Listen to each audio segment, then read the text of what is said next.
Look at that. My mic was on mute. Sorry about that. There's an auspicious starting to a little broadcast. I don't usually do only had it on mute because, I had the picture up, introducing the show so people could see that when they came in, and I had muted my mic just in case. So, I'll start that over again. I wanna thank all of you for being here. Happy Monday morning. It's good to see you. I'm glad that you're coming out to listen and maybe even participate. As I just mentioned, I've got Chuck Hendrickson is hanging in the wings here. He's going to come on in a minute. And this is all a little update for my friend Dave Potter. And many of you know him. I think everybody who's coming here may know Dave. If you didn't know him in real life, face to face, it's not that internet and radio isn't real life, but you didn't know him personally, I've extended the welcome to all those people who are from festival and the arts community, the fight community, sword fighting community, to come on in and listen to an update. As most of you know, Dave, my radio listeners all know Dave as Uncle Dave. And the reason I introduced him a few years ago as Uncle Dave to everybody is because he's always been Uncle Dave to my children. And I have 6 children. I have, my oldest are my twins who are 31, a son who's 22. They grew up around Uncle Dave and always knew him as Uncle Dave. And now my 3 younger kids, Flynn, who's 14, and Rowan, who's 11, and Ellery, who's 8, they all grew up with Dave being Uncle Dave. And so we introduced him that way to the radio audience, because that's how I know him. Hey, this is Dave, and we're just going to call him Uncle Dave because that's what we call him around here. And the purpose of this little live stream is to just update people. As many of you who listen to the Sunday morning show, which is a very informal part of Intrepid Radio, it's informal and everybody calls in. And during the middle of the show yesterday, I got a message that Dave was Uncle Dave, to those of you who know him as that, Dave Potter, to many of our friends, that Uncle Dave was in the hospital. And we knew he wasn't feeling well over on the radio show because for the last 3 weeks plus, he hasn't really called in much. And he wasn't feeling well, and I've talked to him about that, but hadn't talked to him in a couple of weeks. It seemed 10 days maybe. And just Saturday, I messaged him and I said, "Hey, Dave," I said, we got a pig, and I need you to come over and help us roast this pig. Oh, and by the way, how are you doing? I haven't heard from you. Feeling any better? Because we had no idea what was going on with Dave. And our dear friend, Dana, she is a dear friend of Dave's, and she'd been doing a lot of energy work with Dave. And I spoke with her in the morning yesterday, and she asked if I would be a bit of a liaison between the or to the Renaissance Festival community and the arts community. Not that I am any kind of authority to do that, just that I was close on hand, and Dave was a good friend, and I have the ability to talk to people. And well, we drove down after the radio show, which I cut short yesterday. We drove down, Travis Thorpe and I drove down to Rochester to see Dave. He was in the Mayo Clinic. He lives in Rochester, so no better hospital to go to. And my son Sam, who many of you know, came along. And so we were there, and it was a rough day yesterday, I'll be honest. And today I'm better than I was yesterday morning and most of the day yesterday, but I'm emotionally exhausted. Not because much was asked of me, but because of my emotional connections to Dave. And it was a rough day yesterday. And so I'm here this morning to give you a little update on Dave's condition and what's going on. Many people in the community have heard through the grapevine things that are going on. Um, there were some people that have called and said, "Did you hear that Dave Potter died?" And our response has been, "Well, he's not dead. He's still there, but I don't think it's going to be that situation for long." Let me tell you what I know and what I experienced. What I spoke with his older brother, who called me yesterday during the show, and I spoke to his dad. His parents are both in their 90s, elderly, very, if they're listening, very frail. They're at that age in life, and Dave has been for a few years now. I think he's been caretaking with them at their home, and the way I understand what happened Saturday night is that Dave, a culmination of several weeks of not feeling good. He had spoken with Dana. He didn't even speak to me. He didn't speak to anybody about this. He had some prostate scares, and he had an appointment actually set for today at the Mayo to go get some, hopefully, affirming testing to find out what's going on. Is he having some prostate issues? Well, he had somewhere along the way, unbeknownst to Dave or anybody, had developed a cyst on his hip. And the hip, that seems to be, to me, not the first time I've heard of people developing cancer and having problems based on a cyst in the hip that develops, I'm sure, from, if you're medical out there and you know better than this, let me know, but develops from the internal stuff that's going on. And somewhere along the way, that cyst had ruptured. It might have been as early as Friday or Saturday, if that's the proper terminology. And it spilled all the toxins and the poisons into his system and bacteria. And the first word I got from Dave's brother was on Sunday morning, just yesterday, was Dave's in the hospital. Um, he his heart went into arrest in the ambulance on Saturday night as they were taking him into the ER. They revived him, resuscitated him, I guess is the best term, from his heart having totally stopped. And the question they were left with was, when the heart is stopped, there is brain damage depending on the oxygen levels to the brain. And they couldn't gauge how long his heart had been stopped. They're assuming it happened somewhere after they took his pulse, and between the time they dropped him at the hospital, he went into arrest. And they resuscitated him, but he never regained consciousness. And their fear of that was that there was some brain damage. So it wasn't until yesterday morning that they did a CT scan and they found the cyst. And they found that his system was infused with two different types of bacteria. I don't have the lingo down. I know it was the streptococcus or whatever they call it was one, and there was another one, I think, that started with an M, and I didn't write it down, so I don't remember it. And so he has these two, as the hospital put it, incurable bacterial infections. On top of that, Dave had diabetes, and he went into some kind of, I should know this because I have diabetes, but he went into some kind of failure with his diabetes, keto something. Those of you in the medical fields, Chuck Henderson can maybe fill us in when I bring him in on what that might be. He might know something of that. And so they had to put him on meds for that. They put him on antibiotics, although they said the bacterial infection was not curable. They also said that his blood pressure had dropped to nothing, and so they had him on meds to give him any kind of blood pressure at all. And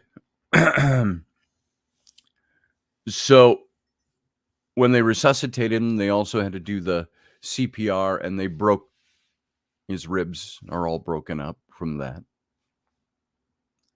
So he was in a lot of pain, but he couldn't express that. They could tell he was in pain. They would do the sternum. There's a rub that they do that's vigorous, and to see what's going on. Todd Manson says ketoacidosis. There you go. And hey, Jack, thank you for that too. And everybody who's here, by the way, thank you. I see you all. I'm going to open this up, and people can call in if you want to talk too. But what happened then yesterday morning was, and by the time I got there, the doctor sat down with his dad, who was a former heart surgeon, but just very frail at this point in life. And his older brother was there, John. And Travis Thorpe, who many of you know, was there with me, and my son Sam. And the doctor was talking to us all. And she said, the options are really this. She said, we can perform surgery on Dave to help alleviate. There's things that can be done. But the surgery would involve removing that cyst, which would be removing Dave's whole right pelvis, which would include his buttock on that side and his leg on that side. And they would have to remove most of his intestines, and which would be a colostomy bag. Then he'd have to live with that, which many people do, and they live that way for years. They said, however, in his current state, that Dave won't survive that surgery, and that's just number one surgery in a series of surgeries that would need to be done. And they were pretty emphatic that if Dave survived that first surgery, it would be a miracle.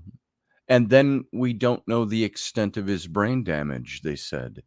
When your brain is damaged from lack of oxygen due to stoppage of heart, she says many times the CT scan won't reflect that for a day or two. So they're going to be doing another CT scan, I'm sure, to see where he is today. But the options we were left with were, and I'm not the decision maker, his brother and his dad are the decision makers there. And they said you could go the surgical route and lose Dave on the table. If he survived that, there's no guarantee what his brain function would be. If he survived that, he would need to be on perpetual, constant care. Those of you who know Dave is a caregiver. He cares for people.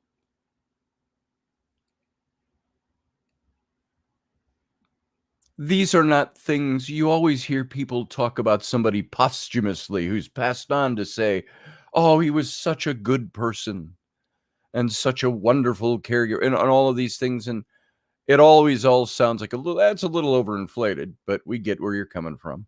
With Dave, we all know that about Dave. It's the kind of person he has always been. Hence why he's been Uncle Dave to my kids. And I'm going to tell you, it's been an emotionally wrenching 24 hours. And this morning I felt better than last night. I was going to fall over by the time I got here. I almost could not walk into the house. And I thought this morning I feel pretty good and I'm good.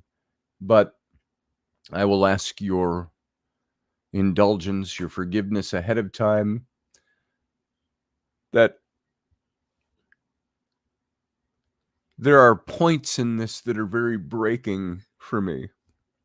So if you can handle listening to me give the update punctuated by moments of raw emotion, that's the way it will be.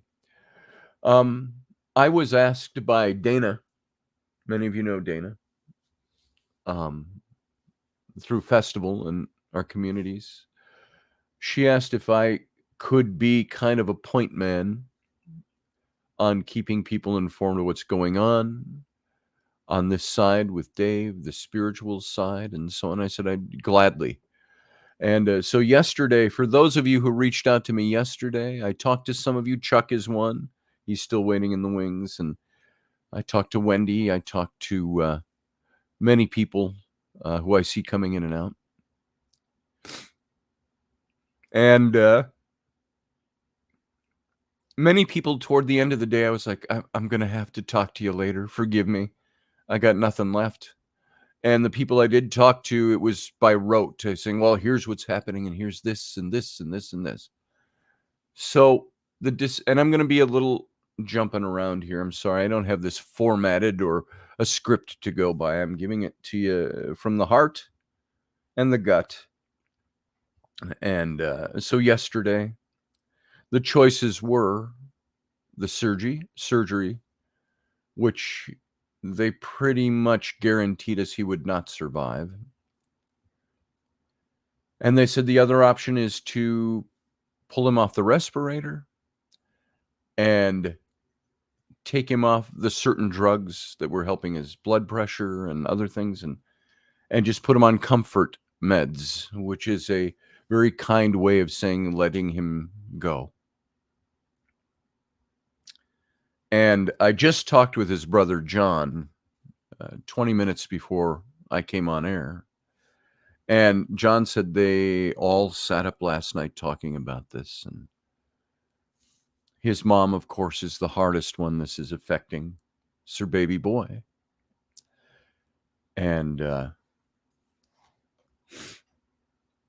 but John pretty much said, we're pretty resolved what path we're taking on this. I said last night as we were all talking, and we all agreed to this, Travis and Dana and other people as you were talking, is that if Dave were to pull out of this, it would be solely a miraculous act of the divine. And I don't know what you all believe about that, where your heads are at with God or with religion or the acts of God or the higher power or the originator in the lives of humans. But it would take a special act for this to change. We don't foresee that happening. Maybe it's because we're conditioned to believe that, or maybe if you're like me, you believe that God doesn't always insert himself into these situations. I had an old pastor friend of mine, as my radio listeners know, John Larson. I affectionately referred to him as Parson Larson. 25 years ago was the last I went to church, and he was my pastor. And he said to me at one time, he says, you might be right about God. He says, we teach a certain aspect of God in our ministry here for the people here. He says, but you might be right. God might be something very different than we all thought he was. So I only appeal to you on that level, not to be religious per se, or push one aspect of a belief in God or a goddess or a originator, however you see God, but that if God has the power to do, as I used to say when I was in ministry years ago, if God can create the universe out of nothingness, what can God not do? Can God defy the laws of physics? I used to ask, meaning we used to ask the silly question when I was in seminary. Can God open and shut a door at the same time? We're talking physical physics. No, when God created a physical universe, he created something that limited his abilities, perhaps to an extent. So all of that to say, whatever your belief of God is. So we talked about that. And I know Dave had a specific, very specific belief in the afterlife, a belief in continued life, reincarnation. There were times when I had him on the show and I would express doubt about God, and it was Dave that would bring me back around and say, and reincarnation, I'd say, well, the jury's out for me. There's no way to prove that. You can't quantify it. And Dave said, yeah, you can. That was his firm belief. So yesterday, we're talking about all these things yesterday. When I saw Dave for the first moment yesterday, we walked into his room. I was expecting in my head, I've had video talks with Dave. He's been on the radio show the last few weeks, and he looked horrible. He looked beaten up, tired, sick. And I expected to see a bruised and battered version of Dave yesterday when Travis and Sam and I walked into the room. And what I saw surprised me. I said, he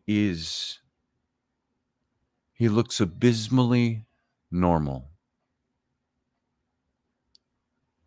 He looked, and I have to use this word because this is where it fits. I'm not ascribing something to it quite yet. He looked like a peaceful man sleeping. His long hair combed, his long beard combed, but ruffled because he's got the respirator in going down his throat. And he looked asleep with a total, absolute look of peace on his face. He looked clean. He didn't look what I expected, the blotchiness of being sick. Clean skin. He looked unblemished. And we were all struck by that. He looked so normal. Like I felt like I could reach over and touch his shoulder. Hey, Dave, wake up. And he'd go, oh, hey. The doctor had told us that when they did the sternum rub to try to get physical reaction, that he would open his eyes, but it was a glaze. No focus, not looking at anybody. They said, we just call this a biological reaction. It's not a presence reaction. So there we are. We're in the room. We saw a couple of things that Travis was the first to say. We saw the miraculous yesterday, the magical, the mystical. A couple of things happened. I had my daughters, Abby and Bryn, on the phone, and a little video conference, for as kosher as you think that is or not, in the room of somebody who's dying. I had them on a little video conference, and I said, I brought you in because I want you to be able to say hi to Uncle Dave, goodbye if you have to. And they were crying. They grew up with Uncle Dave. And so they both said, I put the phone down by Dave's ear, and they both said, hey, we love you, Uncle Dave. And we noticed on his heart monitor, his heart jumped from 108 beats per minute to 117 to 119, then back down in just a few seconds as the girls were saying, we love you, Uncle Dave. And it went beep, and it bleeped up. And I immediately asked the nurse, I said, what is that? What is that him? She said, and she didn't really give me an answer. And when that was a topic of our discussion back in the lounge, what were we seeing there? There was no other indications that he was there. Dana had told me yesterday morning,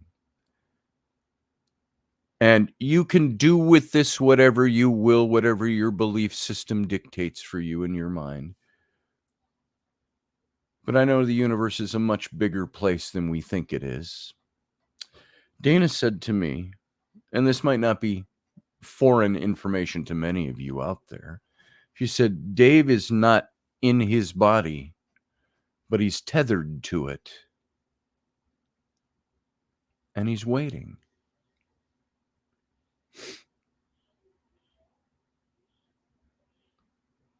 He's waiting for you.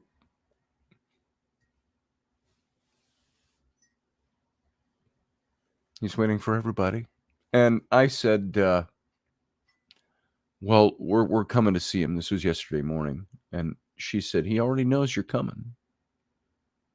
There's a little thing I want to interject here. And I realize I'm giving you an update on Dave, but I'm throwing in a lot of my personal experience from yesterday, if you can be okay with that, because it's part of this experience. And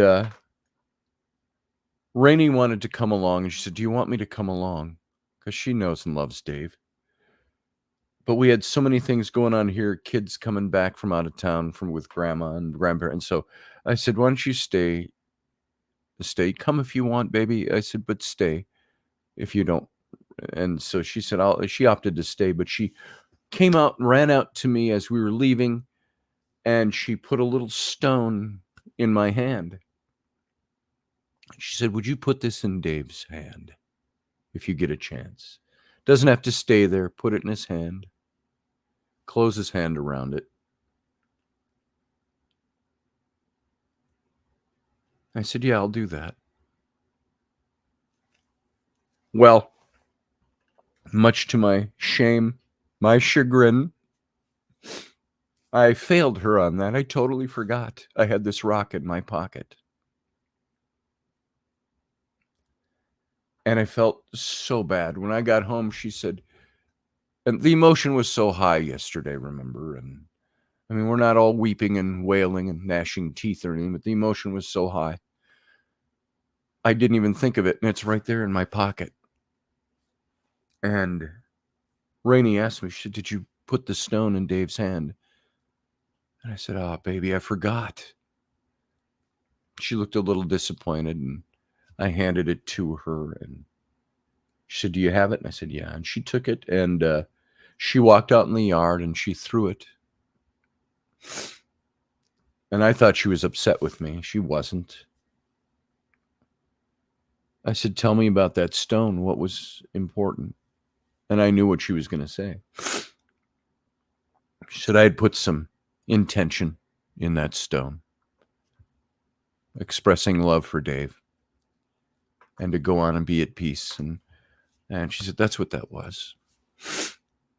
And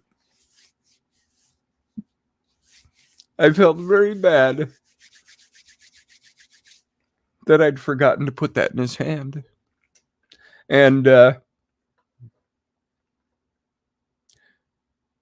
I talked to Dana a little bit after that, quite late last night, and I was typing to her, and I told her this. I said, I feel so bad about this stone.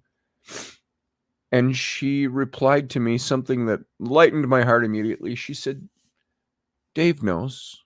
He knows the stone. He knows it was there. He knows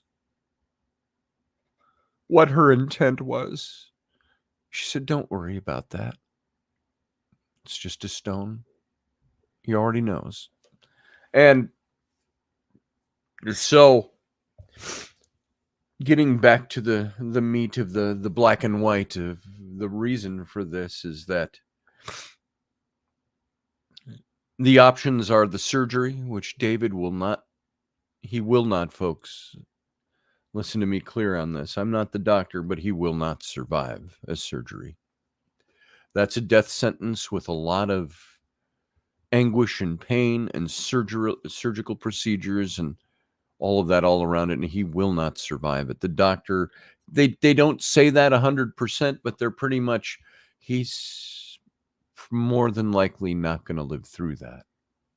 And that's only one of a series of surgeries he'd have to go through. And they were very much encouraging us to not take that direction with Dave, but they didn't want to plant that decision in anybody's mind. The option is, the other is to take him off of everything. There's not a plug to pull. It was just take him off the respirator. They said he's showing some signs of, even early on in the day, he was taking a few breaths of his own. His body is still doing that. So there's some brain function. There's still physical reaction to pain, although it takes an awful lot of inducement to get his eyes to open halfway. But there's no response. There's no facial expression. There's no focus on anything. And so she said, we take him off of that and the meds that are keeping him alive right now. The blood pressure, the diabetic stuff, the everything else. And we just put him on comfort meds, comfort care, which is another way of saying we would let him die without pain. So I think that is the direction that his brother and his father are leaning to. I think they're already convinced that's the way to go. They're struggling with being able to convince mom that that's the right way to go. But they're going to make that decision, I think, today, and we'll know more. The question was posed, if we take him off all that, how long does he have? And she said, my experience, she said, minutes, maybe hours, certainly not days. So what happened to Dave, the bottom line, folks, is that Dave, for all practical purposes, should have died Saturday night with the heart attack, with the heart stopping. They revived him. And he has not revived since that. I think Dave is gone. He's still there, but he's not there. As Dana said, he's tethered. And again, you'll have to incorporate your spiritual beliefs. Or if you have a lack of spiritual beliefs, consider for one instant that the universe is an awful lot bigger than we think it is. No one religion dominates spirituality. There is a life to go to, and Dave firmly believes that. And I can't bring myself to speak of Dave in past terms.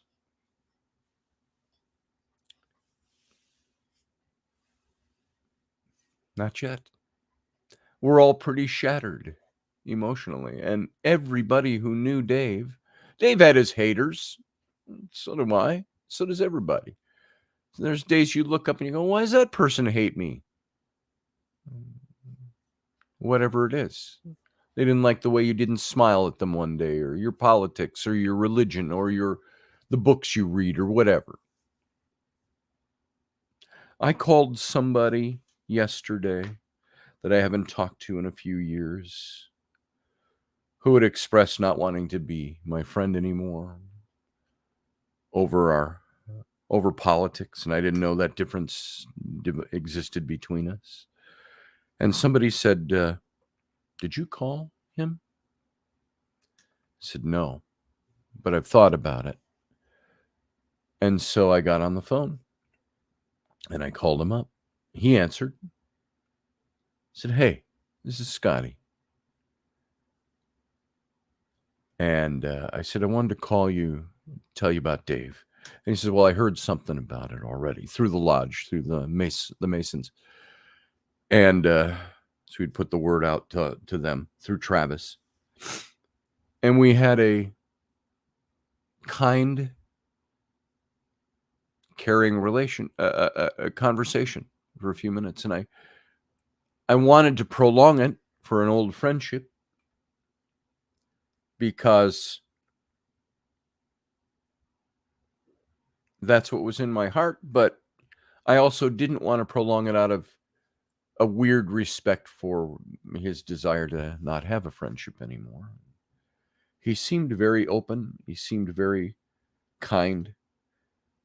And I think it impressed upon, and the last thing I said to him, we talked for about 5 minutes, and I said, well, brother, I said, I just want you to know, still love you. And I'll try to keep you updated. And we ended the conversation. And he started to say something as it was hanging up, and I didn't realize it until it was too late, and I did not call him back.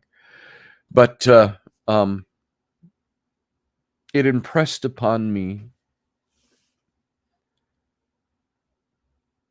how important it is when we all have somebody we mutually love, but we may believe differently in religion and politics and whatever it may be in life, that none of that matters.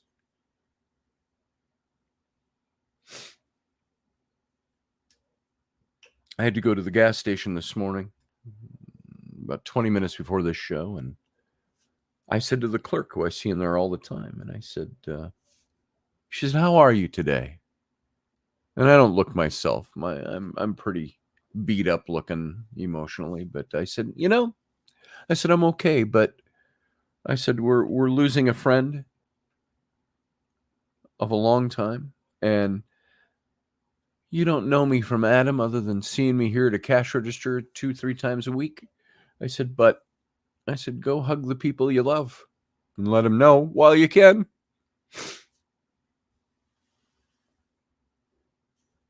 And there wasn't that urgency of, "Go do it." Oh, it was the, make sure you let people know, because you don't know, and this has become cliche nowadays, but you don't know when it's the last time you're gonna be able to tell them that.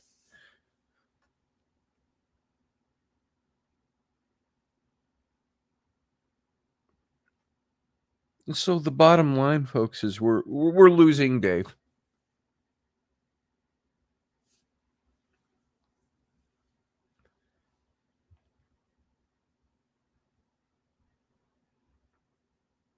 Anita Palmer just said in the chat, she says, "I know Dave is the anchor to his family, and I'm sending prayers to his parents. I'm so sorry for them as well."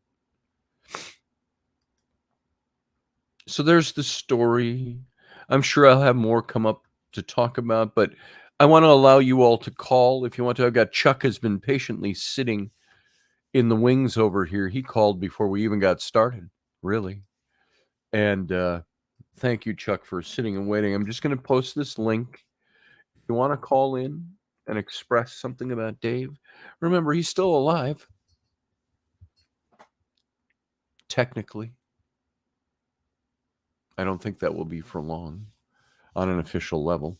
That's my opinion. I'm not a doctor. I know what I saw and I experienced. And Chuck, if you can hang on for one more minute, I'm going to talk about one last experience we had, which I debated whether or not I would share this. And Travis, if you're out there, we kind of talked about this. Don't cringe. There was one other thing that happened, which led to more conversation afterwards, more philosophical, mystified pondering. Dana had asked if I could bring my phone up and see Dave again, and she would like to sing a little song for him. If any of you don't know Dana, she's a magnificent singer. That's how I first knew her over 30 years ago. And she was a spiritual anchor, using Anita's word, for Dave. She's the one who told me yesterday Dave is not in his body, but he's tethered to it, and he knows you're there. And so she said, could you bring your phone in? Is it possible that I could sing him a little song? And it was her way to want to say goodbye to Dave. And she's shattered in a million pieces too. So, like I say, he hasn't passed yet officially, but we're all devastated, so we know where this is going. And so I said, yeah. And I went upstairs and went into his room. Well, the first thing, we came back to the ward, and you could see right over there, 20 feet away, it was Dave's door, and it was glass door. It was open. I could see Dave laying in his bed. And the woman at the desk, I said, we've got this tags on and everything, and that she had filled out an hour earlier. And I said, "We'd like to go in and see Dave one more time." "Oh, he is not here," she said. And I wasn't angry or anything. I said, "He's right there. He's right there. We were just in that room. I see him. I see his face." "Oh, that's not him." She said, "He's gone. You have to go down the hall. He's over in that ward." I said, "Oh, did they move him?" "No." And I said, "You filled out this little tag with the timestamp on it." I said, "You?" She said, "Yes, I recognize you. I remember you." I said, "That's Dave right there." "No, that's not him." She said, "Trust me. You have to go out there." And I wasn't going to fight her. I thought, I'm going to go find somebody and see what's going on. I'll go to the other desk and tell them what's going on. And we bumped into the chaplain in the hallway, way down the hallway. And he said, "Can I help you?" I said, "Yeah." And I told him what just happened. He says, "Let me go check." He says, "Just wait here a second." He went in a different hallway, came in the back way into the ward. And then he came back out a couple of minutes later, says, "Come on with me." There was some confusion. We went in there. I'm struggling not to put spiritual significance to this, but we came in and that woman was nowhere to be found. Most likely physical coincidence, as we like to fall back on so easily. Dave isn't here. He's gone. Oh, that's not him. But there he was. And so we went into the room, and Travis and I talked about a bit about that after. Renee, I see you out there also as well. Give me a couple of minutes, and I'll bring both you and Chuck in. And so we went in, and this was to let Dana sing a song to Dave. And the song had to do with about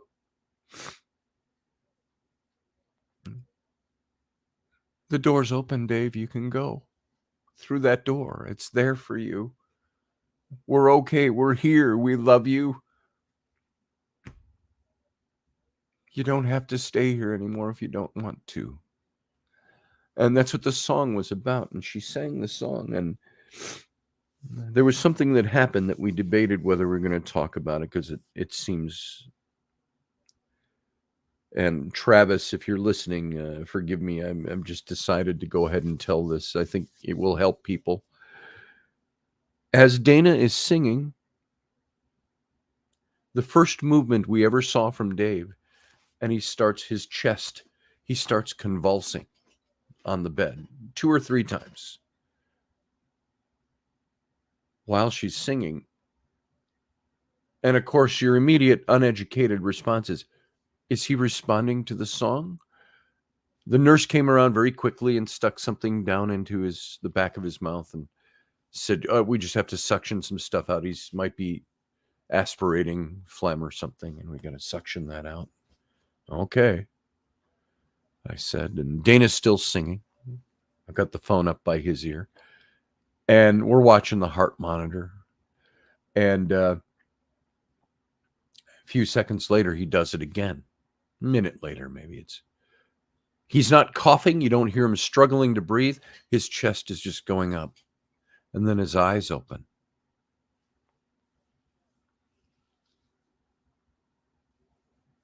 And the nurse came around again to clear his throat. And I noticed in his eyes, they were completely, it looked like he had thick cataracts, completely grayed over. No focus anywhere. A bit rolled up in his head slightly. And a tear. And the nurse very quickly, I think, wanted to reassure us that he's not crying. I think that's just the liquid that's in his eye. So we had that experience, and you can only imagine the conversation that it prompted. We all walked outside to have a cigarette after that. And is that Dave in there responding to the song?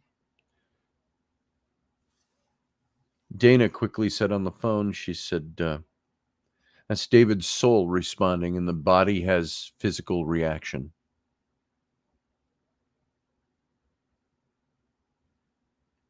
Carly, I believe you're right. That was a real tear. So we left saying, Dave is there, but he's not there. Dave is gone.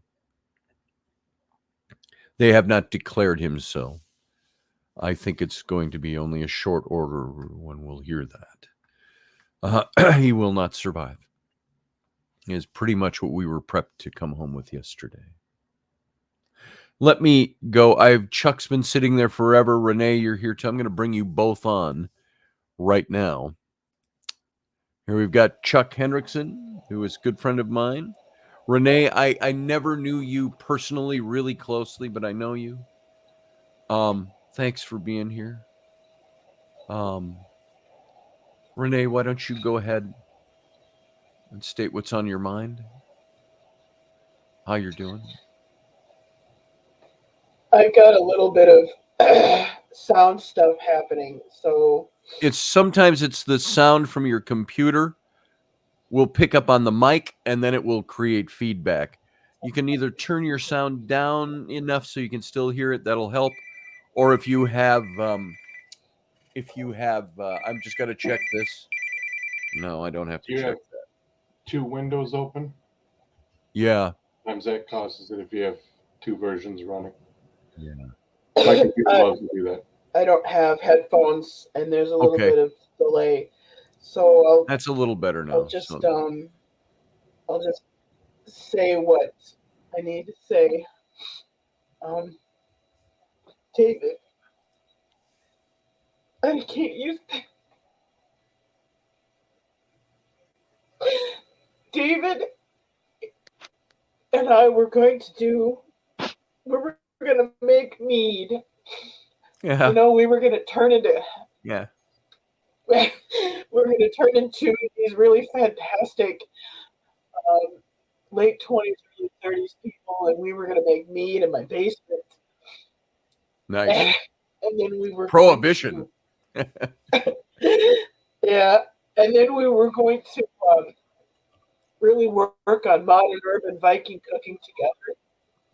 Yeah. And my husband Chris would do the wood turning. I would do the ceramics.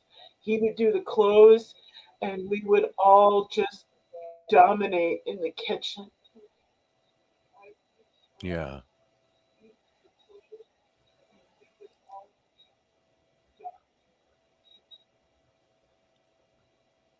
Why don't you take a moment, Renee? I'll keep you on there. Hey, Kenny. Good to see you this morning, brother. Chuck. Dave. Man, I want to say about Dave. My heart is broken for you. Yeah. You know Dave. And anything I could do for you, call me. I'm here for you. Like Thanks, you brother. for me. I appreciate that. Please, like I say, he's not. Thank you so much.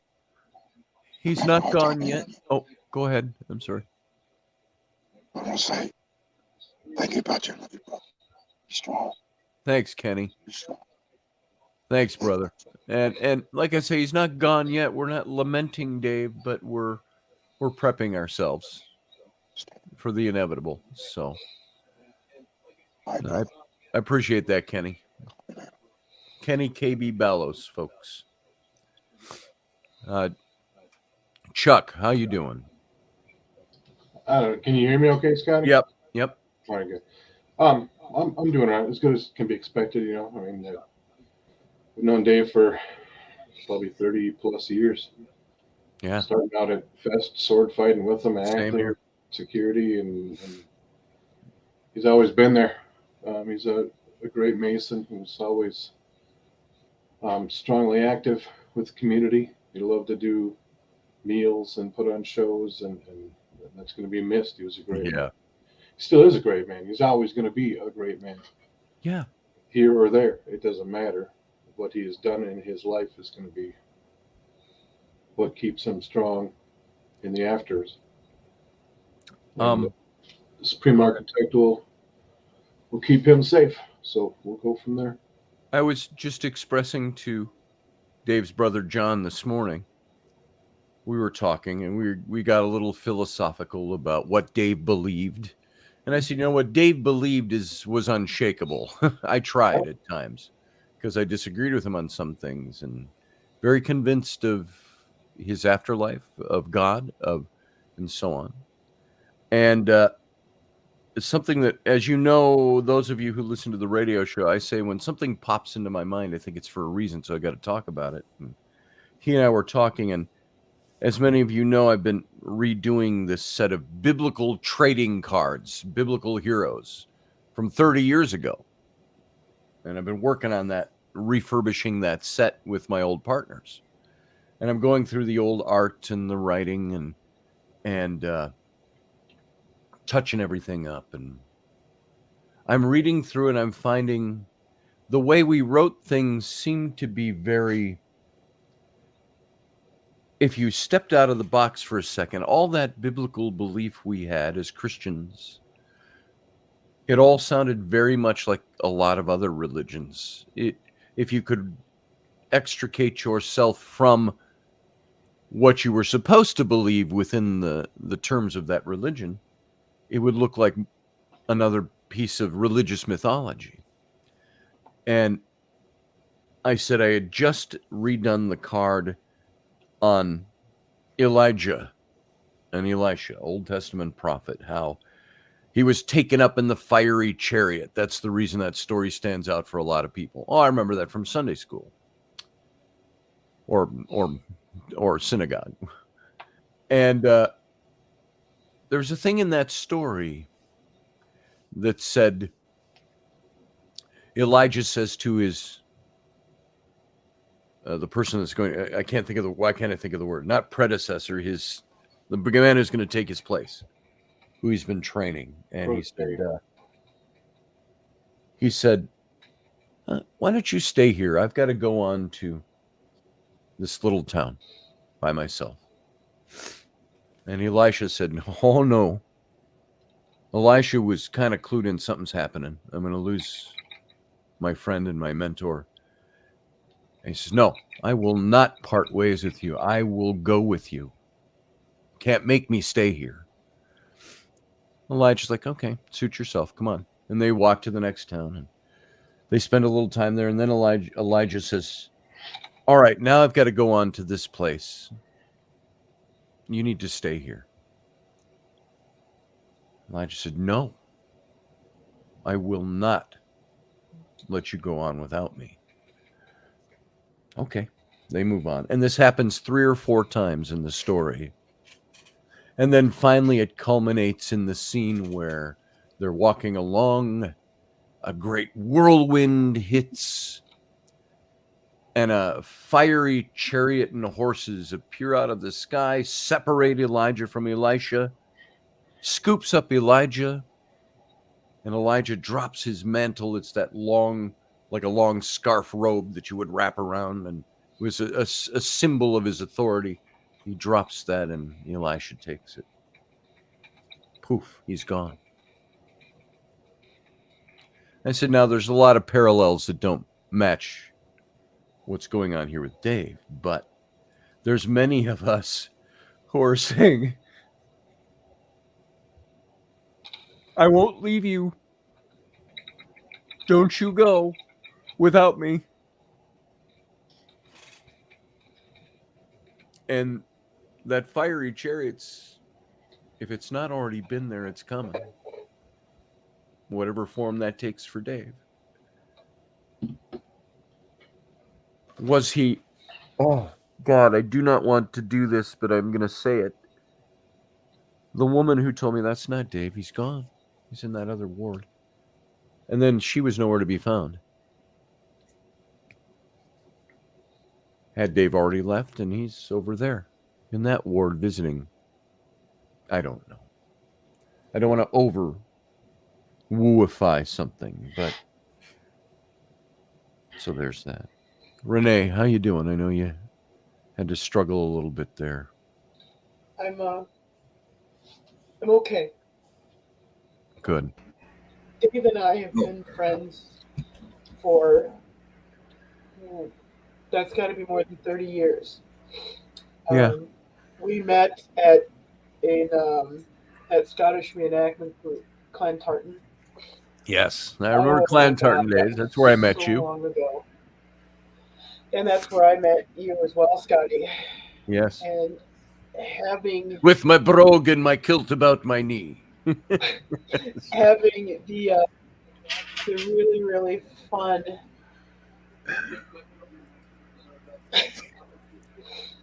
um, and so many times in a heap with some of the other officers after quite a bit of imbibing. Ah. That was the famous night where I said to Dave, he was Sean Gaffney, go stop those, they're making too much noise for late at night. And Dave Yeah, that came up, was at Big Island, I do believe. and that's my only famous drunken line with, well, the one I remember with Dave was, I'm too, shh, I'm two sheeps to the wind. I told Two Dave, sheets. two Just sheeps, the two? two sheeps to the wind. And Um, David said, "Oh, you're two sheeps, eh? Okay, let's get you to bed before you have three." yeah. And five. I was five sheeps to the wind. Yes, Yeah. that was a night to remember. Certainly. Scotty. Hey, Michael. Hey, don't bud. Like I said, I put you all to bed in a heap and I covered you up and I would come back across and then all of the stuff was pushed away and you were all laying there in the dewy wet grass. And then I thought, oh my God, how can these people even survive? And I covered you all up again. Yeah, and it was And, Dave kind of put the and law I down. made that next morning, I must have made 2 gallons of coffee that you could stand a stick up in. I mean, I made Oh, cowboy yeah. coffee. Cheers. yeah. You lucky you didn't sheep your pants. Yep, that Like happens. I didn't sheep my pants. Well, the one thing that's kind of funny, we Oh, got up in the morning. John was in the same tent with me, John Peterson. And he got up, and we're all disheveled. We're in great kilts, which is the whole kilt, the whole 9 yards, as they say, all kilted up and belted and thrown up over your shoulder. And we all fell asleep in a drunken stupor that disheveled. way. And we got up, and John Peterson, his kilt is like the belt is all turned, and his pleats are coming from his armpit down to his waist, and we're trying to get shoveled. I said, I got to get out of this tent. And he looks over, he goes, wait, before you go. And he turns, he goes, how are my pleats? So, yeah, it was one of those nights. So, Sometimes when you look back, the reflections of positive memories are what get you through. And yeah, then Sean comes prancing out in prancing is really the word yes, in his shirt, his long shirt with all of the embroidery around yeah. the edges. And he looks right at me and he goes, that had better be coffee. Yes. Mind you, folks, we were doing a reenactment, and Sean was Colonel Gaffney. So he was the head of our group. And so, yeah, that's very Sean. And I gotta say it too. Dave will be able to talk to Sean before any of us. Hey, Brianna. Yeah.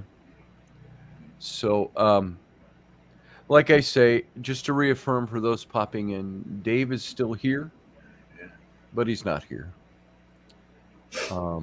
The option was surgery, which would be so incredibly invasive, they said he would not survive it. Yes, Renee. Were you? Oh, were you raising your hand? I didn't. Yes, I'm a teacher, but I'm gonna get going because Okay, I need to find equilibrium. I hear you. I want people to know that I love you as is, no strings, just because. Okay? I love you too, Renee. And I need everybody to go to the people that they love. And you've got to give them a big hug, okay? And tell them that they're important. All right? So Absolutely. Thank you, Renee. here's my hug. All right. I accept that hug. I give one back. I love you. I told Dave's brother, who I don't know well, I've known him for years, superficially. And I said to him this morning on the phone, I said, John, I said, we don't know each other. We met for the first time face to face yesterday. I said, I love you, brother. I said, I love you because Dave loved you, and we all love Dave. So there it is. Oh, bye, Renee.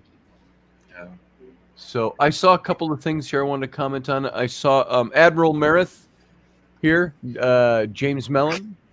Many of you who followed Dave saw the painting, the mural work that David did at James's house for his adopted daughter from, I want to say, Korea. They were bringing her home for the first time, very young. And Dave prepped the closet space for her. They turned it into a fairy forest. And Dave did some scenic work there. And many of you have seen the photos that he put up on that. You can still go over to his Facebook page and take a look at that. But James has something of Dave right there in his house that will always be there. Yeah. Thanks for posting that, James. What good you got, Chuck? Go ahead. Go ahead. How you doing, Chuck? You got some more to say? Why don't you talk? Give me. I'm going to step away. As Kenny would say, I got to take a commercial break. I've got coffee to get rid of. So I'll be right back. You two just keep talking. I got you, bud. All right. Yeah, I don't know. Like I said, small community. We've had a lot of sickness pop to our little community. From KB, Terry, Wendy's sick now. I've had my bouts in my back in school, so I haven't, and it hits close to home. It really does, and people get used to seeing you and stuff like that. And a lot of times they see the persona that you put on when you go on camera, and they don't know how sick you are behind the scenes or whatever. And a lot of us hide it well. And that's like, I've talked to different people, and when you put the persona on, when you come on live, that's what people see, and they don't see your struggles with your health issues or whatever. And, I've had people message me and ask me, hey, how's such and such, or I haven't seen you on. And the ones that I'm really close to in the circle, I know how they're doing. And we do have a lot of health problems going on. It seemed like it came out of the blue, and I'm like, Scotty was in the hospital. They thought he was having a heart attack. Give us a scare.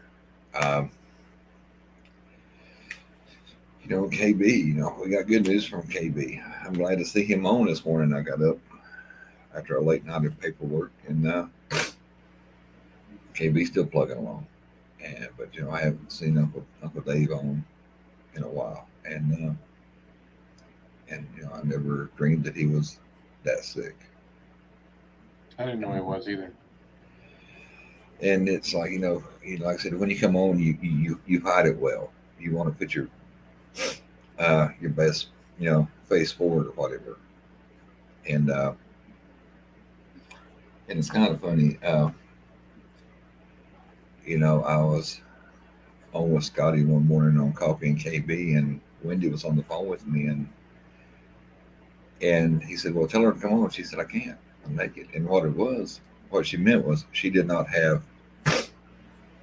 her outer Wendy on to come on, and she wouldn't come on, and like I said, and she's not feeling well. She's fighting a kidney or bladder issue, and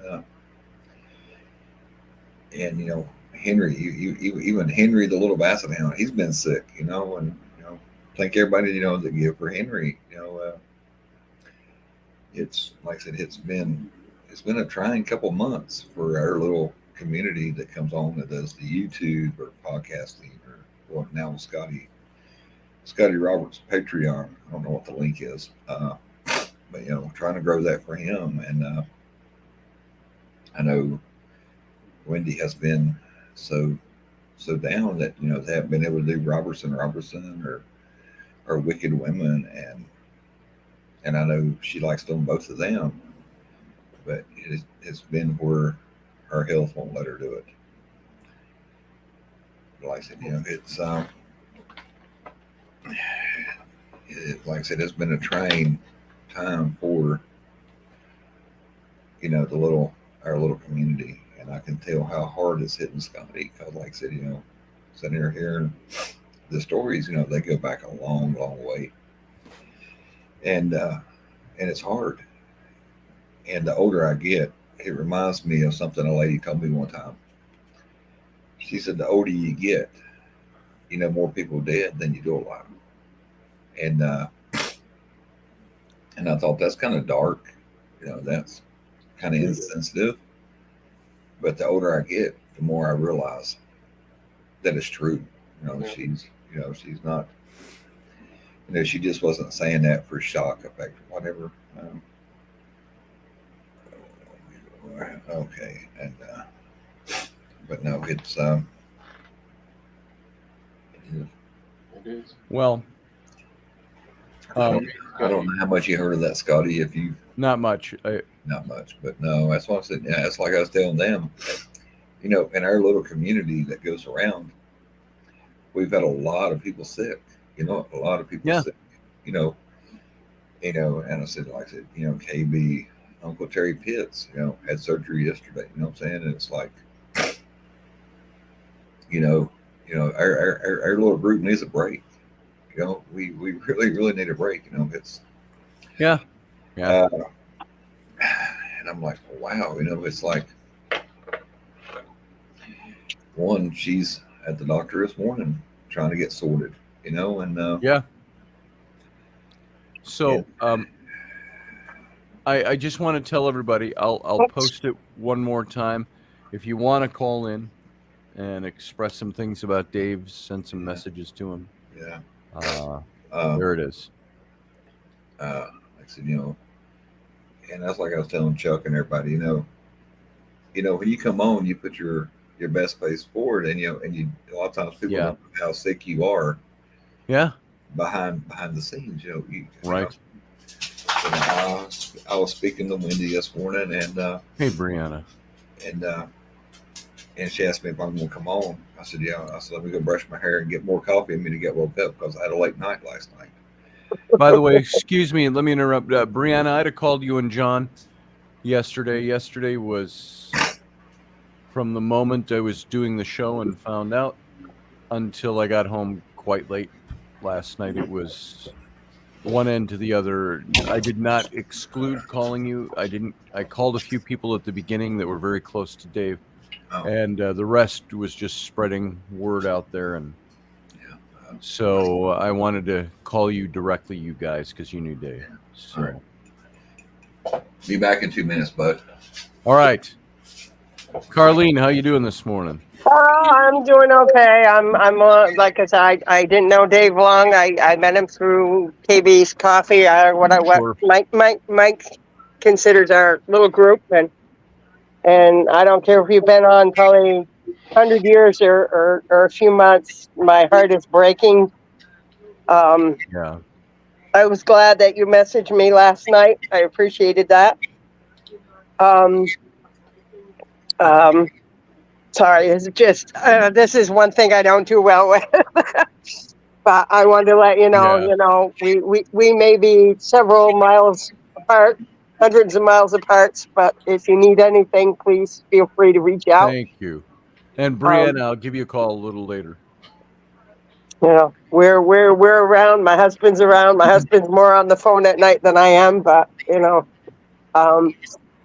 not that we can do much because, like I said, we weren't in your inner circle, but we will It's all right. We'll pray for a miracle, and who knows? Yeah. I am of the firm belief that Dave will be gone from us very soon. Not because God doesn't have the ability to perform miracles, but I don't think he does No. unless there is a need for it. And I see this as life. This is life. Yeah. This is life and death in life. It, And it, it is, and as Mike said, as we get older, we know more people who pass away than alive, and it's a sad reality, unfortunately. well, I spoke to a good friend of mine yesterday, Carr Hagerman, in the morning, and he said he's a couple of years older than I am, and he said, Scotty, we've reached that point in life. We've turned that corner to where we're going to see an awful lot of this with people we know and love and Yeah. care about. We've had in our family network, my personal family network, we've had a lot of tragedy this year, and it's sad, but the best thing we can all do is just let everybody know we're here for you. We love y'all, and we'll get through it. I think his brother and his father, but his brother especially, was impressed. Well, I heard his father. I was sitting right next to his dad, and he said, he was in his 90s, and he said, I think, he says, what really has impressed me is how many people love Dave that we didn't even know about. So he said, just the fact that you guys are here. And they all knew who I was. I just never met any of them. So we're so happy that you're here, and thank you for being here and all the people that you represent. So Dave he's one of those genuine people who had a genuine trail of people that loved him. And he's also got his haters, like I said at the beginning, don't we all? People hate for stupid reasons. Yeah. What's Dave Chappelle say? The Player Haters Club. Right. Say how you hate, you can't even get in, but That's right. you hating from outside the club. Yeah. We all have them, and if they want to waste their energy hating, that's on them. It's on That's them. on them. So As long as you don't do like Will Smith and say, "Get my Here. wife's name out your mouth." Brianna says it spot on.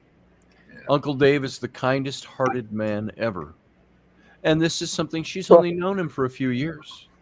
Because Brianna and John are our old neighbors from a few years ago. And we moved out of that neighborhood. But you've seen Brianna comes on the show every now and then, calls in.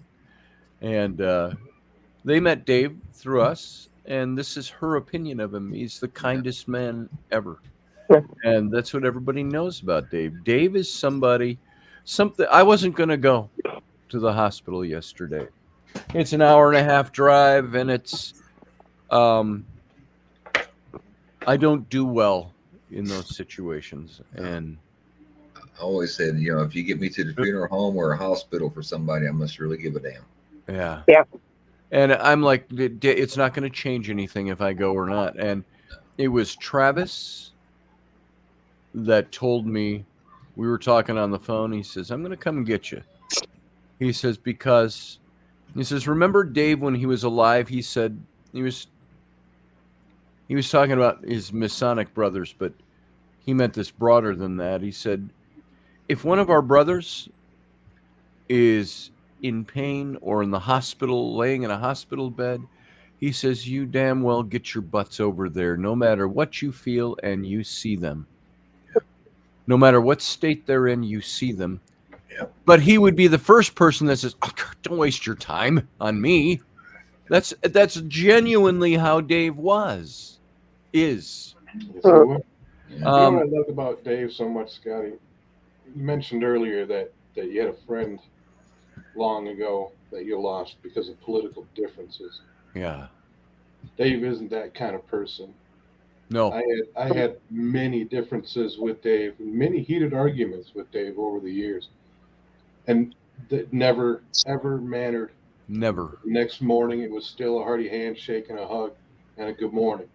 Yeah. Never, nothing ever mattered. We could have differences, and everybody has differences, but the difference with Dave was the difference never mattered. He still liked you for you. I still Yes. liked him for him, even though we had our disagreements. Dave And that was was the the best part. guy. You never lose him because of those disagreements. Dave is the guy that loved being Uncle Dave to my kids. He would do things like, now remember, he lives in Rochester. It's an hour and 40-minute drive from here. He'd call me up. He says, hey, I'm on my way over. I go, oh, what's the occasion? He says, Ellie said she wanted some jelly beans. So I went and picked up some jelly beans. I'm driving him over. I said, Dave, that's an hour and 40-minute drive. He goes, yeah, but then I can get the jelly beans to Ellie. And this is what he did. This is who he was. But touch on what he's talking about arguments. It's not when it's among friends. It's not an argument. It's a healthy debate. Mm-hmm. Yep. That was It's all Dave's about thing. workmanship. Hey, Healthy like I said, debate. and I've got friends like that. We can totally disagree, and it's like you said. It gets loud and stuff, and it's like everybody's like, "Oh, are y'all mad at each other?" No, we're just voicing our opinion at a volume everybody in the neighborhood can understand.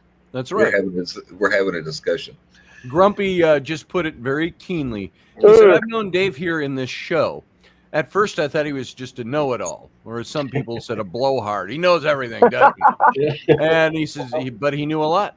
I learned a lot from him. I grew to love him as a brother, and I hope he saw me the same. And you know what? That's the thing about Dave. Dave does know a lot of shit. Yeah. Yep. So, yeah, he was a know-it-all. He was a little bit. There were times I like Dave would be in the radio show, and I'd have a guest come in or a guest leave, and Dave would go, "Hey, thanks for joining us today. See you, Bob," or whatever his name was. And I would go, "Well, thank you, host David, for releasing the guest for us." He goes, "Oh, well, that's your job."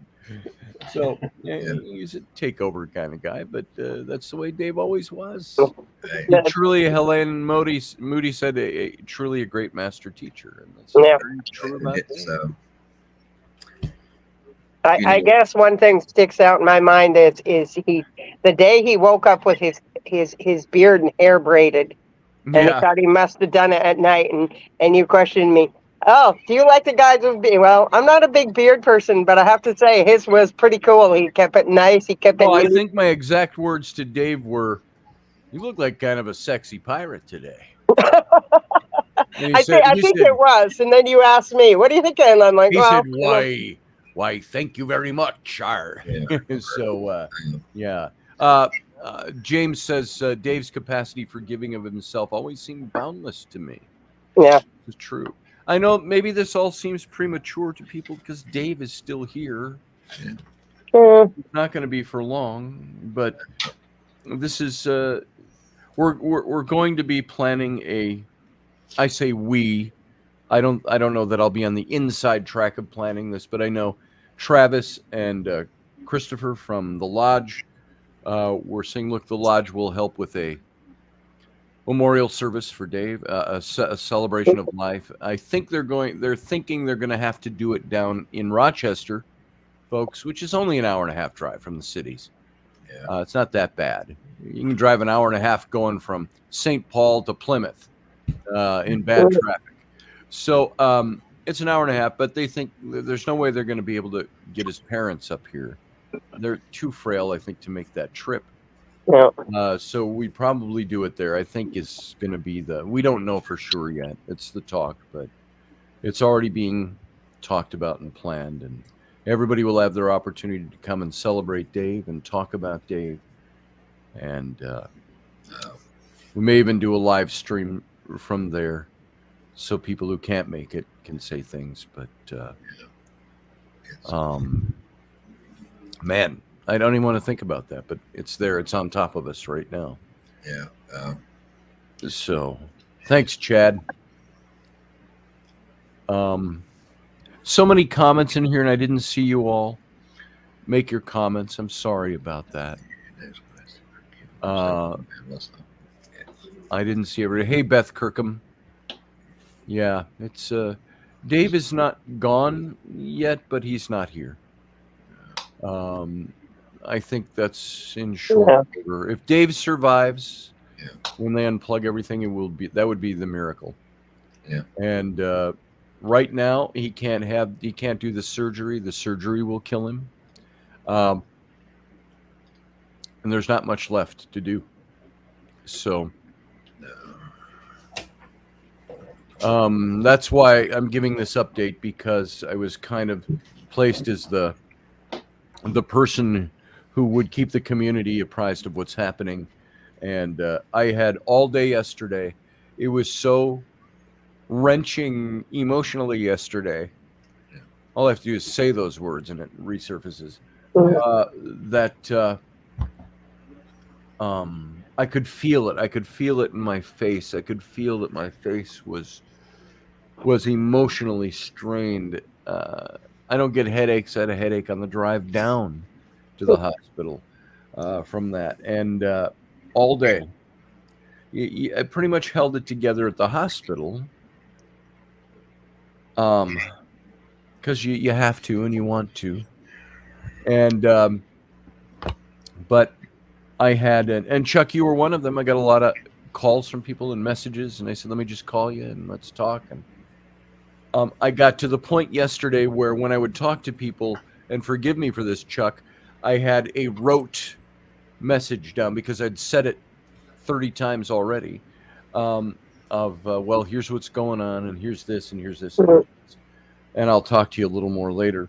And a lot of phone conversations, the phone beeping in all day long. What's happening? How's Dave? Can you update us? Can you? Bill Locken called me 3 or 4 times yesterday just to get updates, and then on the way home too. And Bill Locken, if you folks, I've mentioned him before. Those of you, Chuck, you know him well. He was kind of our boss at the festival. He played a very big character out there. He was the Lord High Sheriff. And Dave was our enemy. And Dave was our enemy, yes. And he was a pirate. And so we were Royal Guard, Chuck and I. And Bill was, as the Lord High Sheriff, kind of our boss in both entertainment and on the street. And so Bill retired out of festival about 5 or 6 years before I did.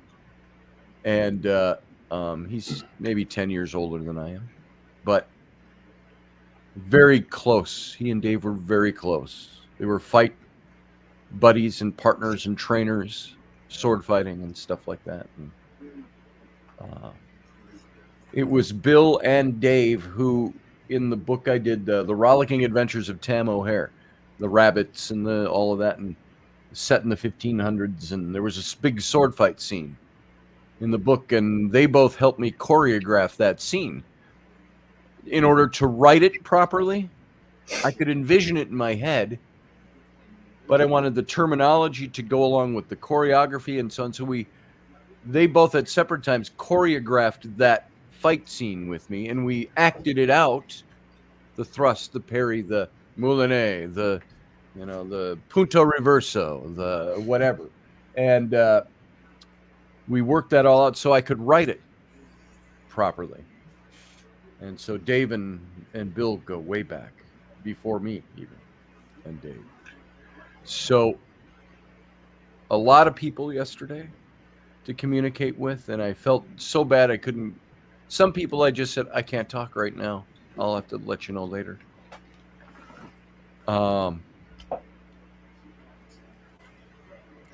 Yeah, that's right, Jack. Jack Warren says Bill and Dave last sword fought at Cheryl and Drew's wedding at festival. That was his last year. Yep.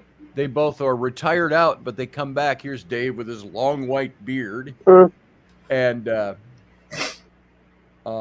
Bill, clean shaven. I think he was. He used to have a goatee and all that with white stripes in it. He was very distinguished. And they went out and they did a sword fight for somebody's wedding out at the festival this last summer. So that was pretty neat. And for those of you who don't know, I want to show you one picture of Dave. I couldn't find some of my pictures of him. I was looking for some. And and I couldn't find them. I'm going to pull a picture. I was going to use this in the announcement for today's show, and I thought, nah, let's not do that. And so even though I was going to pull up a picture of him, let's find him here. Dave, I got to go to his site and grab a picture. This is Dave in his prime at the festival. This picture is probably 25 years old. I wish I had some pictures of the privateers. Oh yeah, I've got some somewhere. Doing the poetry readings for the. Oh my God! I wish I had video of that. Pirate poetry. Pirate poetry was something else, man. What was one? I couldn't remember. Peter, pumpkin eater, had a wife but couldn't keep her. Put her in a pumpkin shell and threw her in the oven at 350 for 2 hours and washed her down with a pint of Guinness. So, oh, there's the girl. Yeah. Hi, pretty baby girl. So that's pirate poetry for you. Here is I'm saving this now. I have to convert it to a different format for it to pick up in my Come on. in the broadcast. What was that? What I miss? Oh, power. If anybody knows where to get a side cart for my office chair. Oh, yeah. You need a sidecar, huh? Yeah. The dog is very disappointed that I did not get a side cart for the office chair. Nice. Lay down. Here is, I'm loading it up right now. Here's a picture of Dave I'm not in the picture with him, but this is in our prime when we were out at festival. This is 25 years ago at least. Oh, there you go. Lay down. Let me find it here. You are fine. She's like, no, I want my 5 minutes of fame. Bloody hell. What did I call it? There it is. All right. Come on. Hop down. Hard daddy. All right. It's loading up. So when Dave and I did festival, this is when he played. He had several characters he did out there. One was his pirate, Captain Morgan. And the other one was Gordon.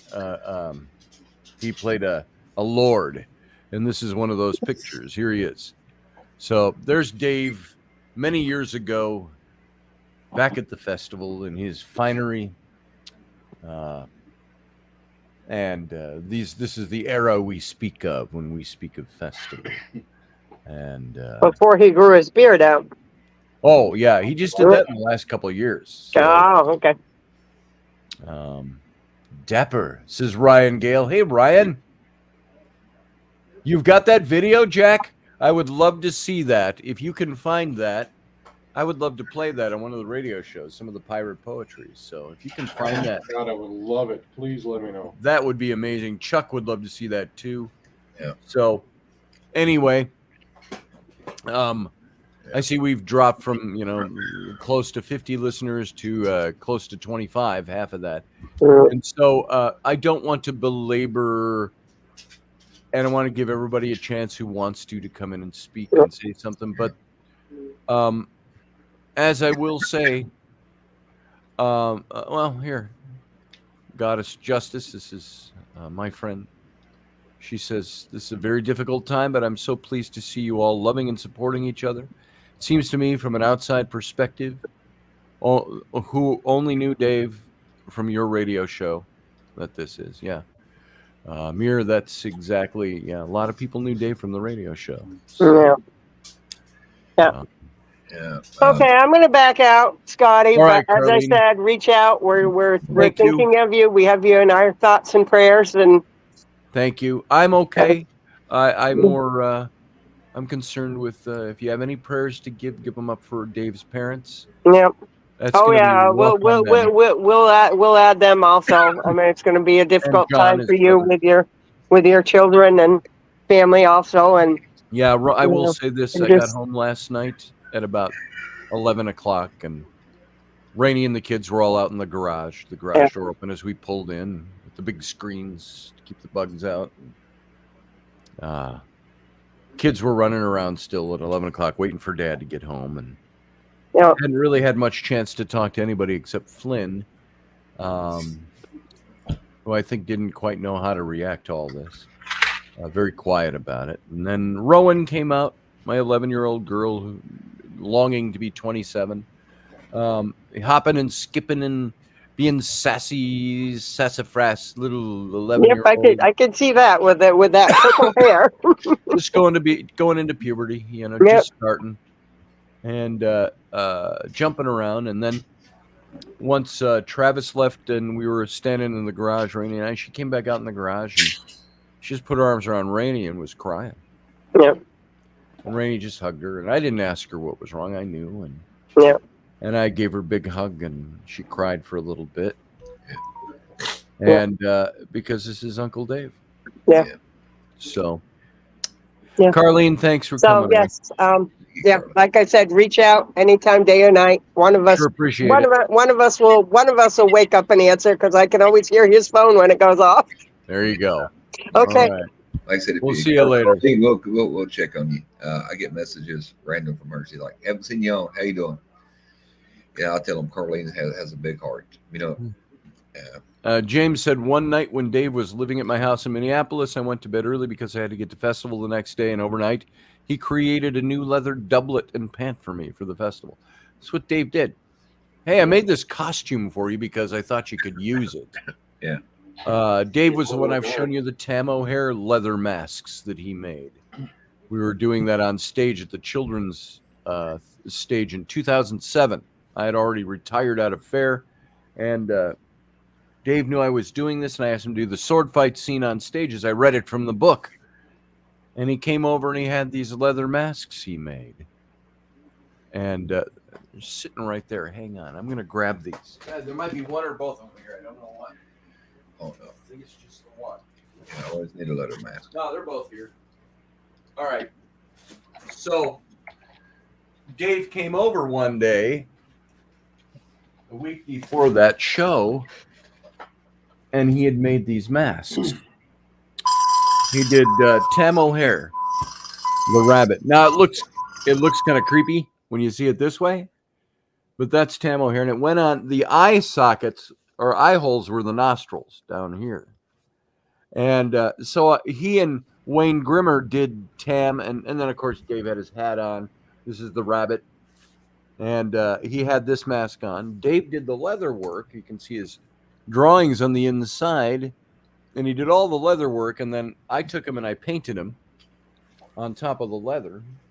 Yeah. This is in 2007, and then this was the ferret who was the British sea captain. So. And the way he did the mouth was, so your mouth was open at the bottom. And this was the ferret sea captain, this is the one Dave wore. He played the sea captain, and Wayne played Tam O'Hare. So these are the leather masks that he did.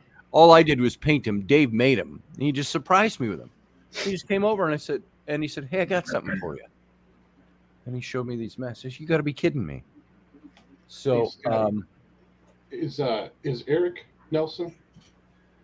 I've talked to him yesterday. We talked on the phone in the morning. Is he in the live chat waiting to get in? He said he's in the live chat, and I don't see him. I don't see him.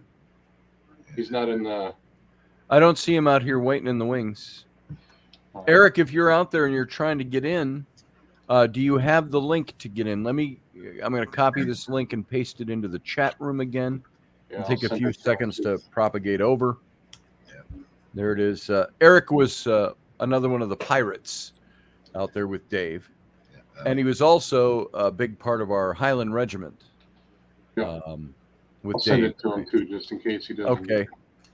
There it is. So if he calls that, tell him he doesn't have to come on camera. He can come in with a blank camera, or he can come on camera. No, he's got to be on camera. He doesn't get it. So if he's okay with that. Knowing Eric. He's a Yeah. performer. Yeah. Come on camera. He'll get on there.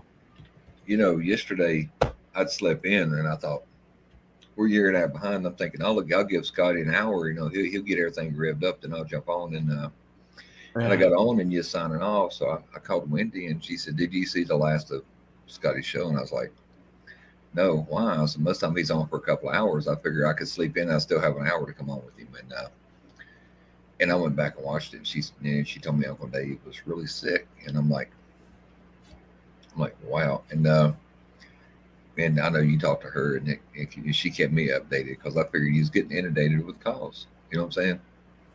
Yeah. And we was working around here, and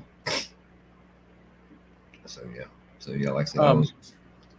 Todd Madsen is here. Dave delighted in impish and sometimes juvenile but not mean-spirited humor.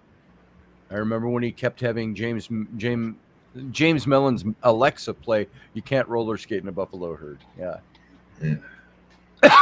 Here is Eric Nelson calling in. Perfect. Yeah. Boom, there we are. Hey, Eric. Yeah. Brother. Hey, Scott. Good to see you, man. Michael. How you doing, bud? Eric is, by way of introduction, old friend of mine, and he big character at the festival.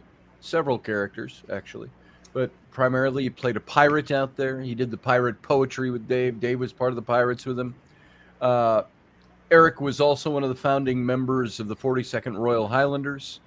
When we did that little more historical festival, tends to be fantasy, history be damned. The regiment was reenacting real history, our red-coated Scottish troops in the French and Indian War. So, and I've known Eric for, good God, Eric, over 30 years. If memory serves, the late 90s. And so, I'm sorry, not the late 80s. It was the mid 90s. So 30 years. Suffice. Yeah, I predate all you guys with knowing Dave and being at Fest from going back to '86. Yeah, way back. Back when I was just a patron. Yeah. I was one of the guys you probably mocked on the streets. No, we recruited you to Clam Tart. Remember That's that? right. I remember that. That was, God, when was that? That was Say might as well give him a job late in 80s. Way, right? Yes. Yeah, yeah. I've been brought in like that. Just hang around so much like, well, if he's going to be here, you might as well give him something useful to do. I got to tell you, Eric he's one of those military guys that, best way to describe it, military man. But he brought that military, what do you say, that esprit de corps, but yet that savoir-faire to all of his roles. Eric was the stoic who could take down some guy that was trying to belittle him or us or whatever, and he would be in a very, you could call it the drill instructor fashion to the I'm going to be very quiet, but I'm going to dismantle your ass right now and hand it to you, and you can decide what you want to do with it when I'm done with you. And that's the tone he took. And by the way, we have Dana here too. I'm going to bring her in. Hey, Dana. That's because they took us to charm school, ain't it? That's what it Yes. is. It was Yeah, the yeah. Eric Nelson's charm school. So No, we got Wendy too. Oh yeah, that's what I was going Hey, to say. wifey. Hello, how Radio are you? wifey. Good. Radio husband. Yes. Well, So, any good news, honey? Not really, no. Not really. I just wanted to literally leave a quick, because I have to go to hospital now, but Dave is such a special guy, and He I'm is. so lucky that I got to do a one-on-one show with Uncle Dave when I was in Canada, when it stopped Yes. working between me and you were like, you're going to have to do it with Dave. And, we had tech issues, and so I said, Dave, you got to take over. He says, yeah, and Wendy and me literally- one-on-one. He says, I'm there. And you know what? Dave always had my back. You know, when I had some problems recently, if you recall, Yes. right? He was like, they got to come through me, and I love that man, and I am That's absolutely who he was. devastated. Absolutely devastated. He Yeah. is such a good man, and you know what? We need good men. We need good men, and when you got someone who doesn't deserve to have that, and it sounds like his spirit is really, really strong, but the human body is weak. and that is so hard. I got to tell you, So we've hard. got Dana sitting here. Eric has known Dave intimately for a long time. So has Chuck. Dana, probably somebody I used to ask, why aren't these guys married? We used to ask that for years. It's so intimately close with Dave, such a spiritual anchor for Dave. And all of us, Dana especially, just shattered in a million pieces over this. And so I'm so glad you're here, Dana, too. And give your perspective on things. Oh, my sister just jumped in the room, Svetlana Lang. Good to see you, sister. He's So loved by so many people. I mean, that's it. it It's like really I is. noticed I changed his name on his StreamYard to Captain Dave Potter, and he never Right. changed it. And I was like, oh my God, he's loved by so many people. And Uncle Dave's he's just the best. He's just Right. the best. Right. I kind of forgot about that. I thought I was upset until I brought it up. Then Dave was ready to go, shoulder to shoulder with me to defend her, And he's like, I'm thinking, I'm trying to handle this diplomatic, and Dave was ready to go to the points of the spear. Yeah. Yeah. Like, It's all right. defended those. And this is a common trait. Dave Potter, Eric Nelson, sitting right here. Yeah. Chuck, these are all people. Dana, these are all people who will now, of course, you got your female and your male energies going on here, but Eric Nelson would be a man that if you ever needed him, he was there, a stalwart. You'd say the man's man, and he wouldn't let anybody give anybody else bullshit. He stood up for you. And this is what Dave did. This is what Chuck did. These are guys. This is what Dana does. And Dana's been, and Dana, forgive me if I use the wrong terminology here, but like a spiritual advisor to Dave for many years, just helping him, anchoring him spiritually. And Dave was very strong spiritually, but he relied on her, and that's a good thing.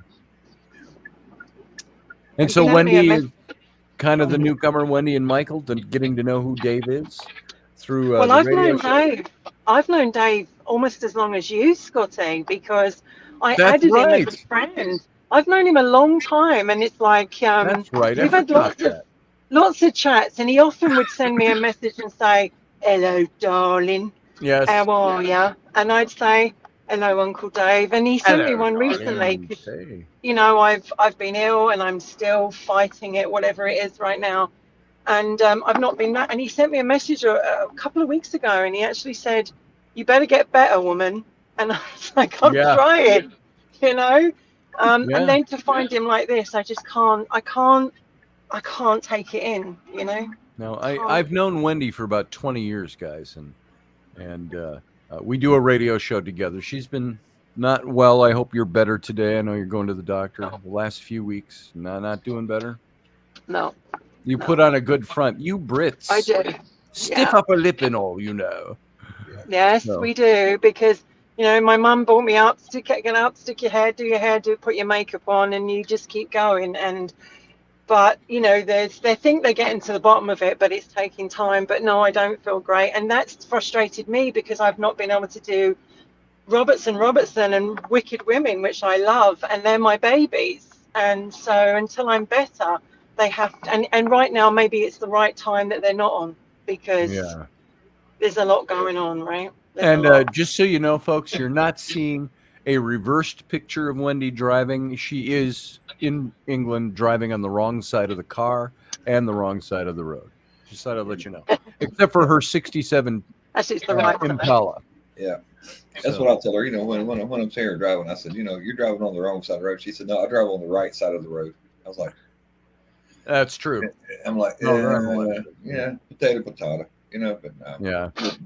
But if you get a chance, check her videos out of her driving the Impala on the wrong side of the road, and the passenger interiors are alive, going.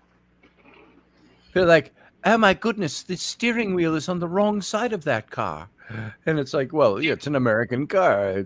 So Wendy has a black 67 Impala that she rents out, and she calls her the Dark Huntress. I should have a And, car here somewhere. Great car. Yeah, the car that Wendy, that them two are a pair. They complement each other well. I will say this. I will channel Dave for a moment. I loves me Wendy in her leathers and her black car. So there it is. It is a sight to behold. Yes. No. So Eric, you're pretty quiet over there because we're all talking. But Yep. give us a little bit of something. What are you thinking today? How you feeling today? First of all, hi Dana. Hi, baby. Good to I see you, love bud. you. Love you too. I Dave, love you too, Chuck. Dave, Dave, like Dana, you're forces of nature, not just people. You're, like Dave was a force of nature unto himself. A spirit and a heart so big, he needed a big body to stick it in.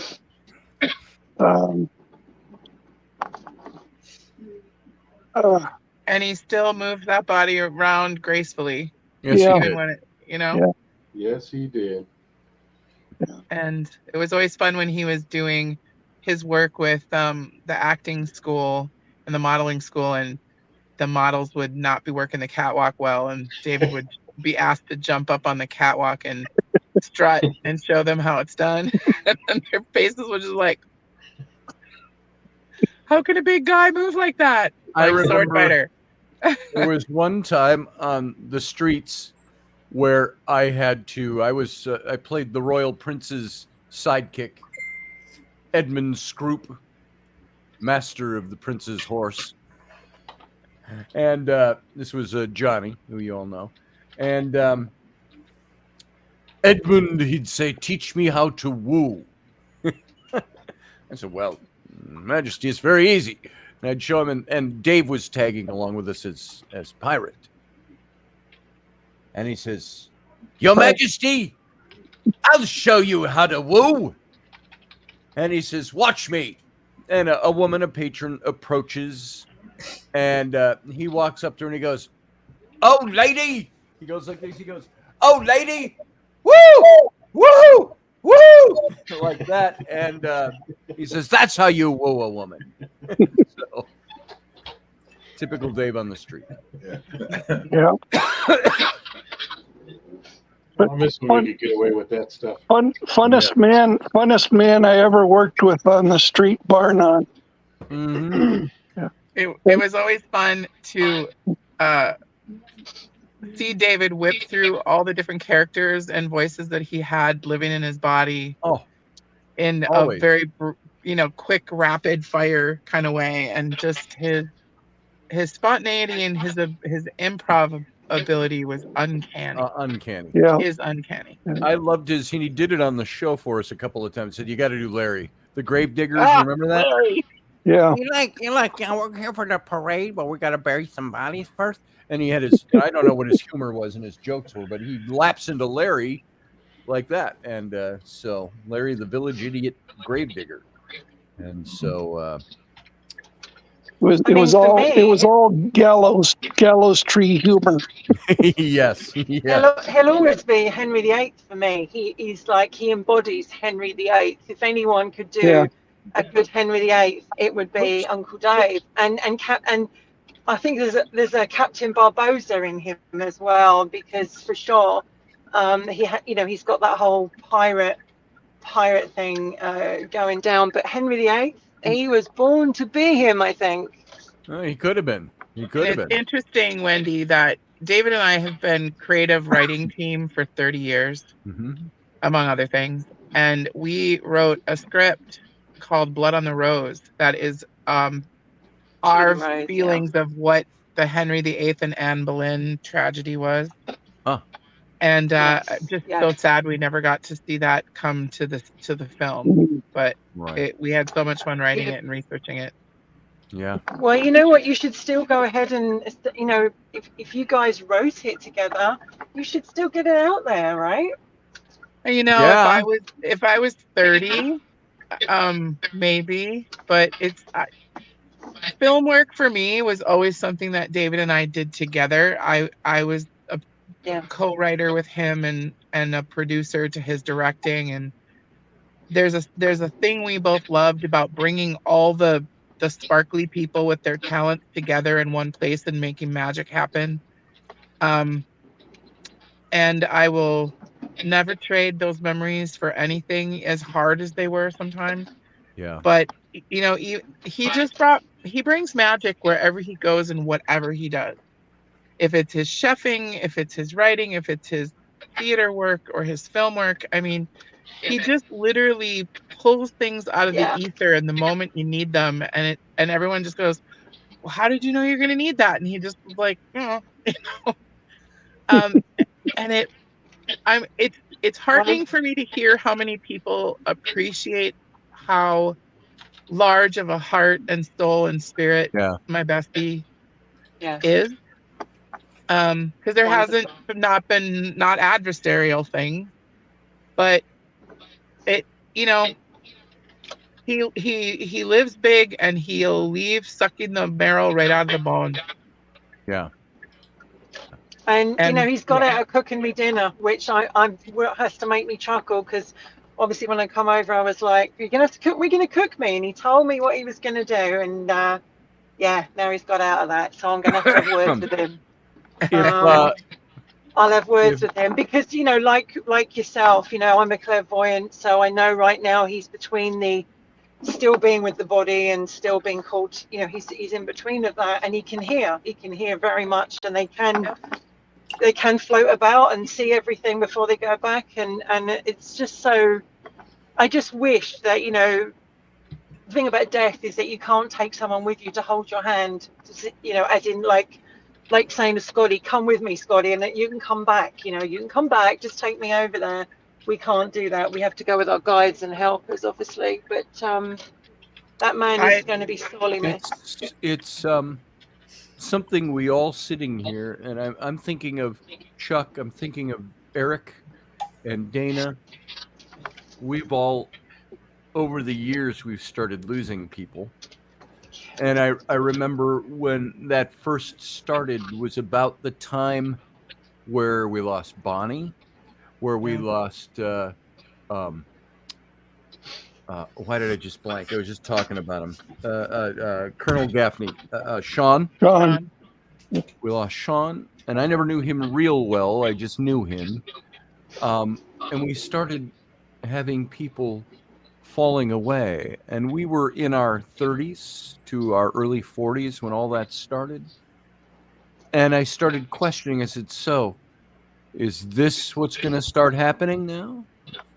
And of course, we now, at age 62, Eric, you're not far behind me, but 56. you're 56. You're same age as Dave. Yeah. And Dave is I know 56. Dana and Chuck. We're all at that age where, Chuck, you're only 37 anyway. So I wish. but we're starting to see Carr, a good friend of mine, dear friend of mine, Carr Hagerman, told me yesterday. He said, "Scotty, we've reached that age where we've turned that corner, and we start seeing this happening all around us." Sucks. And we've almost got in the back of our heads, who's next? And I was thinking, hi, baby. There's my 8-year-old. There's Ellery. All right. And Gotta go check on the puppy. I'll be right it back. was okay. And I was thinking the other day, the day before I learned all this was Saturday afternoon. I think I told you about this, Dana. I was doing something mundane, like washing my hands or brushing my teeth. And a thought went through my head of, wow,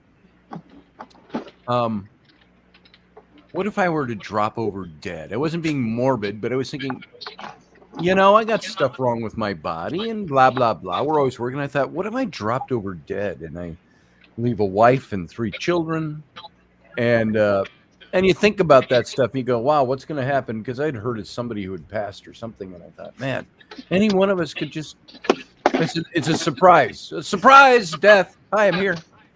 You weren't expecting me, were you? And I was thinking that it was a morbid thought, maybe, but we're not too morbid. And then I just let it go. I go, that's life, I guess. And then the next morning, yesterday, doing the show, and I get the message from Dave's brother, and I'm like, what the fuck? Yeah. And you start looking at that and you go, we understand life. There's not a one of us sitting here that doesn't get it. We understand life and how it's all supposed to work and all of that. But at the same time, it's unexpected. Even when you expect it, it's unexpected. And that's what threw me so badly yesterday. And just the unexpected nature of it. And it's like, God damn it, I wanted to spend more time with him. Yeah. And I didn't. And I said this earlier in this little program, but I went to the gas station this morning about 20 minutes before the show. And I saw the clerk, and I said just to her, didn't even know her, and she just recognized her, but I said, hey, I just want to tell you. I said, I've got a friend who's passing, and I said, just encouragement for the day. I said, go home and hug the people you love. And tell them you love them. And it's so cliche. We hear that all the time nowadays, but it comes home to roost and you say, I didn't tell them I loved them the last time I saw them. Or with a wife or a lover or a friend or I had an argument and I didn't tell them I loved them. How many times do we hear that? Dave knows. And thank you, Dana, for everything you said to me yesterday about how I was very upset that I forgot the little rock that Rainey gave me to give Dave. She said, as I'm leaving, she goes, put this rock in his hand, even if it's just for a few moments. Okay. Put it in my pocket. So overwhelmed by the stuff going on, I absolutely forgot it. Right there in my pocket. And I forgot it. And I got home, and Rainey said, did you put the rock in Dave's hand? And I went, oh, no, I didn't. I completely forgot. And that's Bill Locke, and I can call him back. I forgot. And she looked disappointed. She took the rock out to the yard, and she just tossed it. And I said, I am really sorry. I feel really bad. Forgive me. I said, baby, I didn't mean to forget that. And she said, it's okay. It's okay. And she said, and I pressed her one more time, and I said, what was significant for you about the rock? And she said, well, put some intent in it, intention, some wishes for Dave, love for Dave. And Wendy, I'm going to take down your mic a little bit. There's a lot of background noise, so if you want to come in, I'll turn your mic back up. And I felt so bad, and I wrote to Dana last night. God, probably 1 a.m. I didn't know she'd see it last night. And I said, I feel so bad. I feel like a failure because you're peaked emotionally already. And I said, I feel like a failure. I forgot this little rock in my pocket for Rainey. And Dana, I don't remember everything you said about Mr. Rock and things like that. I don't recall everything, but you said Dave already knows. He knows it was there. He knows it was meant for him. And I appreciate that. That's the stuff we don't think about in the state he's in. Tethered, but not there. She said he knows. And that's the thing about all of this right now. He knows. He knows where we are. He knows that we're thinking about him. I don't think that'll be forever. He's not going to know everything about us all the time. But I think right now he knows how we all feel. And I think that's helping him. I think the hardest part about building your relationship with death, which we really stuck about in the West. Yeah. We don't have a mechanism because we're afraid of death. So we always like, oh, death. Oh. It's always there. It's always there in nature, and it's always there with us. But we also forget that we're immortal beings just driving around in a meat suit. Yeah. And Yeah. the meat suit just gets parked in the lot when it gets returned to Pachamama, and we're off to the next adventure. And the hardest part for us is the missing of the visceral, being able to touch and hug and have beers and laugh, all the things, which, having stepped on the Valkyrie path since the early 90s and being a death maiden most of my life, even when I do the work that I do, I still get shredded, because what the powers that be are like, oh, great, you're going to go handle this. So we're going to give you lots of experience in your own life, and you're going to really be skilled at helping other people navigate death because you've navigated it all the time. So be careful and make sure you read the fine print in your fucking contract.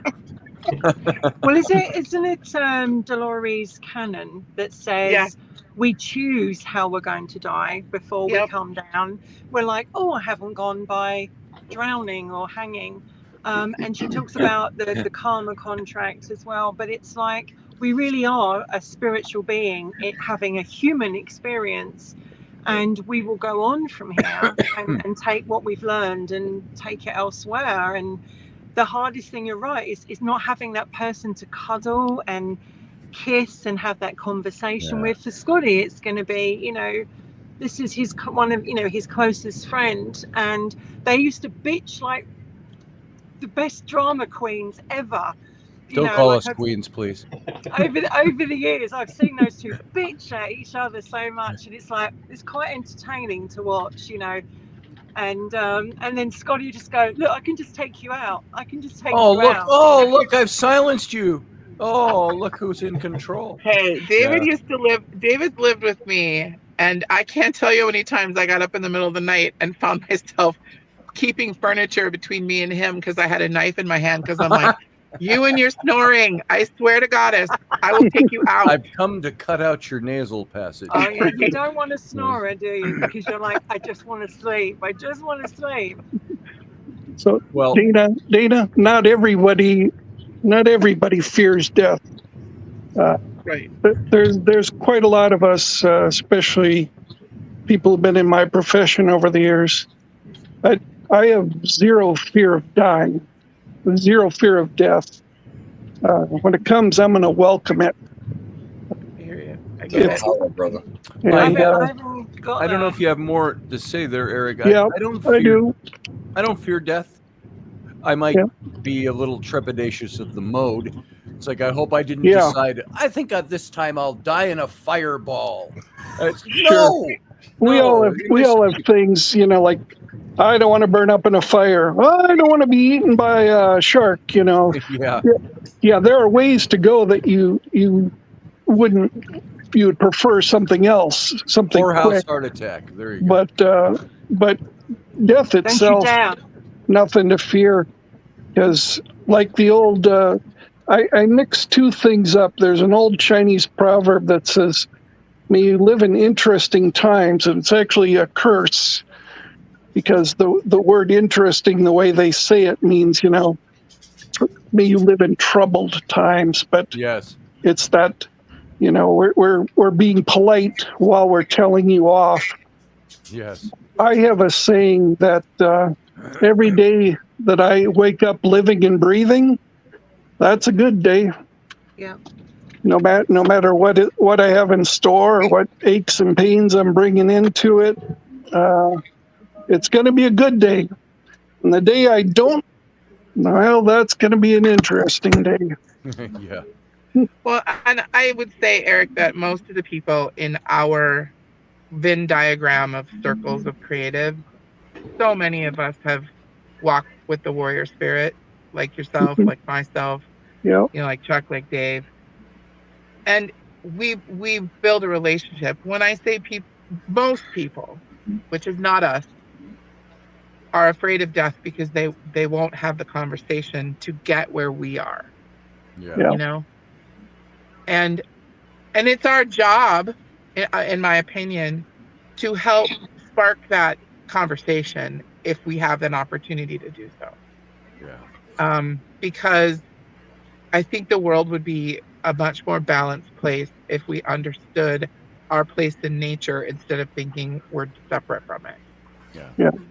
And What? and the creatives will save the world is my tenet, because that's what we do. Because we're never a singular focused person. When I look around at our circles, magical, questy, amazingly talented and brave and audacious people.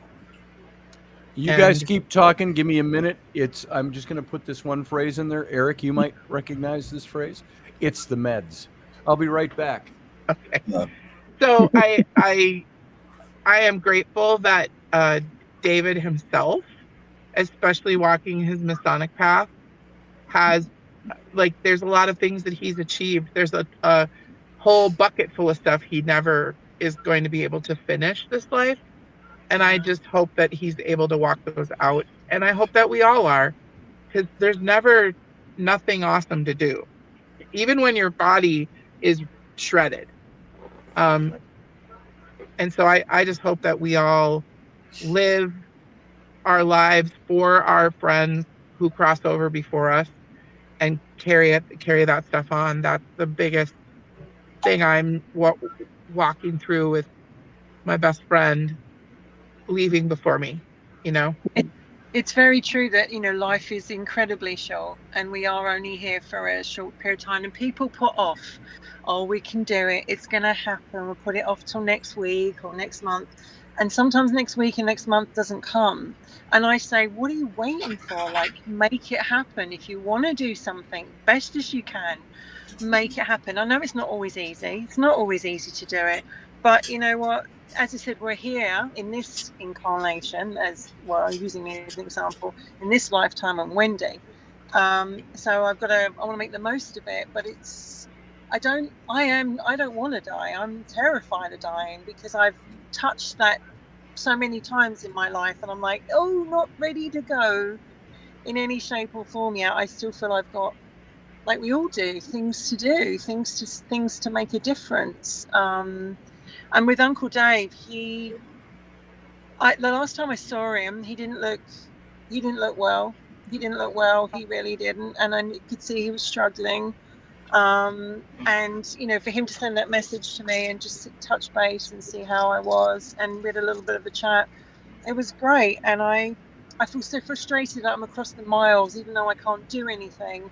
Just by being there, you just want to feel like you can, and I can't because I being not well myself. I've got to get better. And but I think I sent a message today to somebody very special to me, and like Scotty was saying with his friend, it made me just think, I just want to reach out to them and send them a message and just say, I love you, and I'm thinking of you, and whether it gets a reaction or not, because you know what, as you say, life is really short.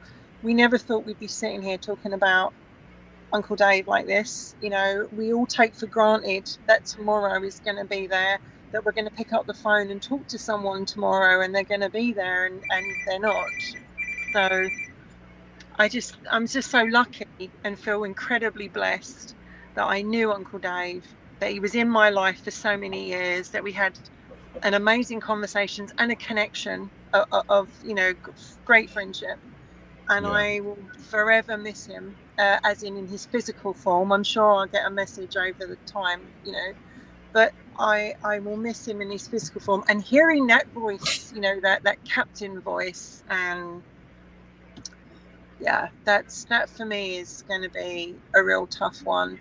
I have to go now, but I just wanted to know, Scotty, I love you, and I'm here. I love you too, for Wendy. you. And don't you go anywhere, podcaster. Please. I can't go. I won't. Every By the time way, you if anybody go, I'm wants like, to hear "Don't-" Dave in these podcasts, you go to my this YouTube channel and you look at the archives. There's 1,000 shows archived on there. The second half is always Dave in many of them who call in for the second part of the show.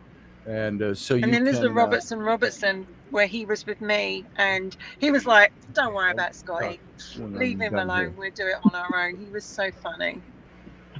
But Wait, Scotty, Wendy, I love you, and keep me posted. I'll talk to you soon. I Nice love to you meet too, everybody. sweetie. Wendy, I don't know you, but you're a beautiful woman, and I love you. And there it is. It's And lovely she to meet is. you, Wendy. She's an See amazing you later, woman. guys. Yes. Now, like I said, See you, baby. You know, is Scotty, Wendy. on the topic of telling people, don't waste a day. Tell people you love them. Yes. One of my favorite things to do when I was working at the air base was to walk into the offices where the supervisor or the superintendent or the lead trainers were. I'd walk into people's office and I'd come up behind them and I start giving them a shoulder massage. Nice. And there were a couple guys who jump out of their skin when I did that. Mhm. And then most of them would be like, oh yeah, Right there. that's so, yeah. And then I'd say, you know what, you're a beautiful man and I love you. And there again, there were a couple guys who just go, okay there. Yeah.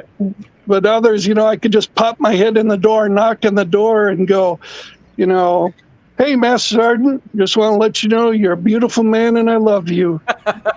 And sometimes they go right back at you, buddy. Yep. So it always was fun for me to, sort of be the one to come around and, pop my head in the door. You're all macho cops and military guys and Yeah. to be the one to come in and go, you're a beautiful man and I love you. Yes. But it's a bond that you have, and I still talk to a lot of the people I served with, and it is a dark. And I always say, that side of me is very, very dark, and it's got a different sense of humor than what most people see on the civilian side because they don't get it. Like you said, you pop them in and say, "Hey, you're a beautiful guy," and and they're like, And I still have people that I'm very, very close to that get that. You know what I'm saying? Yeah. Yes. I can see that because Well, it's Scotty. Scotty, you know this too from being a Marine.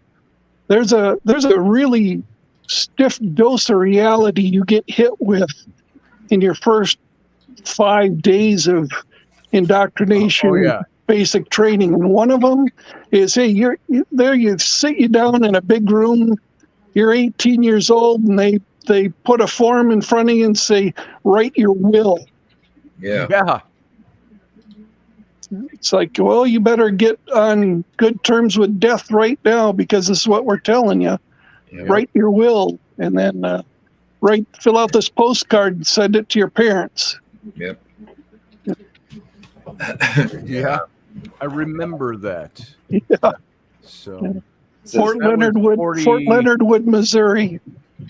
Did you go? I went to Fort Leonard Wood in January, February, March. I was at MCRD in San Diego in 1984. So that was 39 years ago. Yeah. Fort Leonard Wood will do one or two things. Like I said, you have a lot of come to Jesus reality. Fort Leonard Wood. I was there May through September, and I went back for sapper school in August, and then I went back for my engineer officer basic course, and that was March through August. So second home for me as an engineer. This is crazy. I didn't do the combat engineering until later in my career. That was my last MOS, was 12 Romeo. Hey, Dara. Hey, sweetheart. How you doing? I love you. I'm tired, but I'm okay. I love you. I haven't seen you for a long time. Hi, beautiful. I love you too. I love you all. Hey, Dara. I think one of the things that's been the most exhausting for me yesterday was as we were all racing around trying to damage control this situation, and it's just David is a part of so many communities and trying to be like, okay, who do I have to talk to? because I cannot have them find out anything about this on social media. And then I'm racing around trying to beat the algorithms about people. And then I had people, bless their hearts, but I had people sending me stuff like, I don't know if you know this, but David's passing on. And I I'm got like, that all day yesterday. Yeah. You need to shut your pie hole and let this not just shush.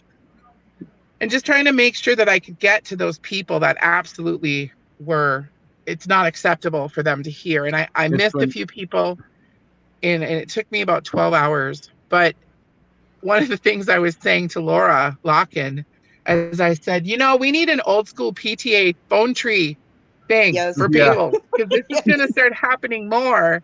And yes, we have social media, but like, it's not as useful for this. And when I talked to Scotty, when he was, we were in contact with each other all day when he was down at Mayo, and people were like, we're going to get in the car and go down. And I'm like, no, no, you are not. Don't go down. I'm not even going. And it's just, but it's when you look around in our circles, like this is going to be happening more and more. And we don't have a system really in place. Yeah. Uh-oh. I think we hitting a hole in the service. Just after Scotty called me at 10 something in the morning, he put out a teaching that day about West Africa. And it was the story of these two Orishas who, one of them was sick and everybody knew that he needed medicine from another Orisha. And that's what it was, this perfect message of community. Like, and he said, the sharpest knife cannot sharpen itself. Yeah. And that was very profound for me, for our circles, because we all spent a whole bunch of time in a very intense playground and in all the interconnected circles that have sprouted from that. And we're kind of all over. So like trying to make sure that we are in community together is in the real life sense, not just the social media sense, is a lot more difficult than we think. Yeah. We lost Dara. Call back, Dara. She'll be back. So I'm charging all of you, because I have to also run, but I'm charging all of you to think about that. And like, if David's process is helping us, like we've had these processes before with people that we've lost, but we know that this is a tipping point where we're going to start having this happen more and more and more and more. And I'm just saying we need to have a larger community conversation about how are we helping each other, help ourselves, and be present when we love each other so much, no matter how long it's been since we've seen each other. Yeah. Mm-hmm. So that's my homework for everybody. Don't say the word homework right now. Yeah. So Dar, how you doing? Dar is another one of those people, folks, who has known Dave for a very long time, and dear friends with Dave. And her husband Wayne was on here with Dave and Bill Locken and me several months ago, when, of all things, another friend of ours had passed, and we were talking. And so, Dara, it's nice to see you in here. I miss your face. And what's on your mind? What's your feelings today? Oh. Put you on the spot. No, it's okay. It was a whirlwind yesterday for me. I don't know the timing of different things that happened yesterday, but there was a point when I was in a performance, and all of a sudden I just got this feeling like and it was probably heat exhaustion, and I'm playing a lot into this. But that's what I got told when I told a woman I loved her once. It's heat exhaustion. It'll wear off. Oh, Dara, we got you frozen up. Okay. There you are. Bad today, huh? You froze up a bit.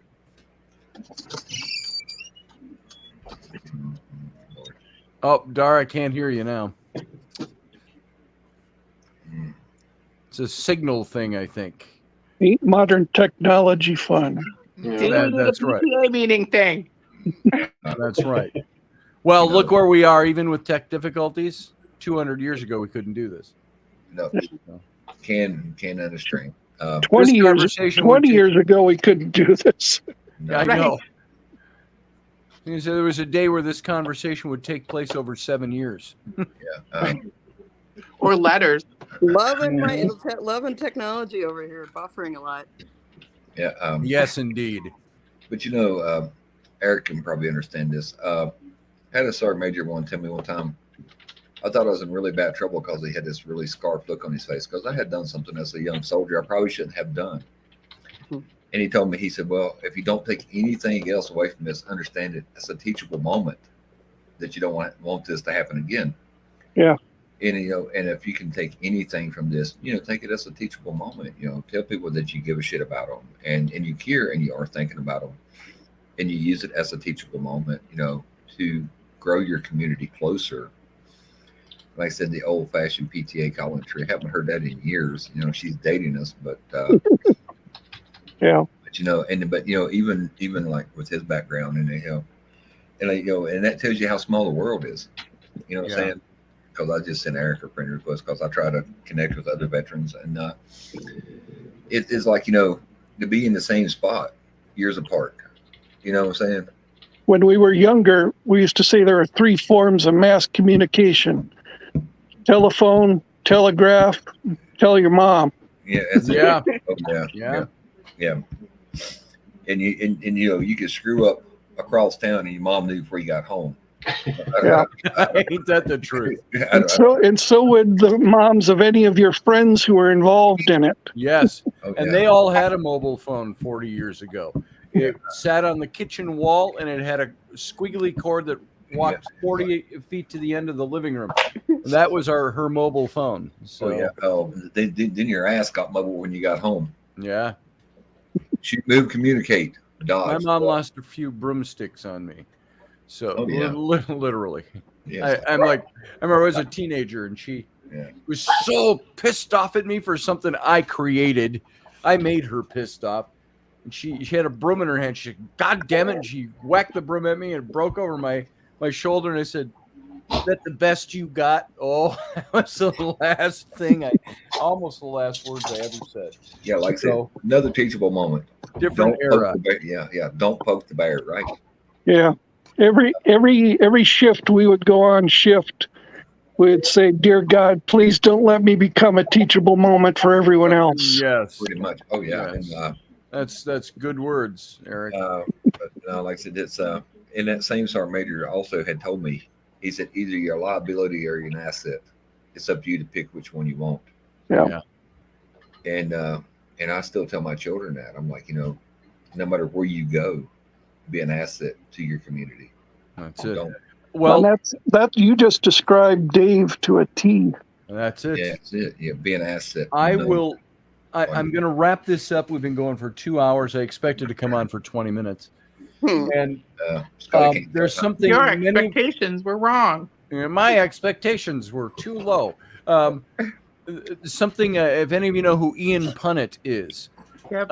He is a radio talk show host here in the Twin Cities for a long time on 1500 AM. And he's a friend of mine. He's a writer. He still does radio. He does the weekend coast to coast show. And heard him last night. You heard him last night. He used to end every one of his shows, and I've got to kind of paraphrase this only because I don't remember the exact quote, but he would say, he said, it is said that each one of us influences up to 1,000 people in our lifetimes. Mm-hmm. And he would end the show by saying, how will you be influential today? And I think of Dave. And I think Dave is a very influential man who influenced a lot of people. And even if you don't feel that, well, Dave pushed me to be an entrepreneur, maybe Dave didn't do that for you, but Dave, we all recognize the ways that somebody was part of who we are, and that cog in the machine of who we've become was created by this person. For me, it's Dave, it's Dana, it's Eric. It's Chuck, it's Dara, it's Michael, it's Wendy, it's Rainey. It's all those little cogs come together. So everybody think about that as I'm going to wrap this up because I've got, frankly, believe it or not, I got other things to do. Too. And so I do have a radio show tonight for anybody who wants to come back at 9:00 to my Patreon. I'll put up the post and different topic than this. So I hope you all feel updated as to what happened with Dave. My radio listeners, Uncle Dave, they all know him as. And I'll keep you updated as I know. There's stuff going on today. So I'm waiting to hear from his brother. And we'll see. They have to make decisions today. They're not going to go, I can tell you this, they're not going to go the surgical route. Dave won't survive the surgery, we were told, and the surgery is only one step of very invasive process. This first step, he would lose his pelvis, his buttock, his leg, and most of his intestines. And that's stage 1. And they said he will not, in the condition he's in, survive that. And so the other option was to take him off the respirator, take him off the meds that are keeping certain parts of his body functioning, and put him on comfort care, which is just, that's another way of saying keep him as comfortable as we can until he passes. And the doc told us yesterday that could be a matter of minutes. It could be a matter of hours. It won't be a matter of days. So trust me when I repeat something I said, something Dana told me and I saw firsthand yesterday. Dave is not in his body, still tethered to it. Maybe that's even starting to loosen.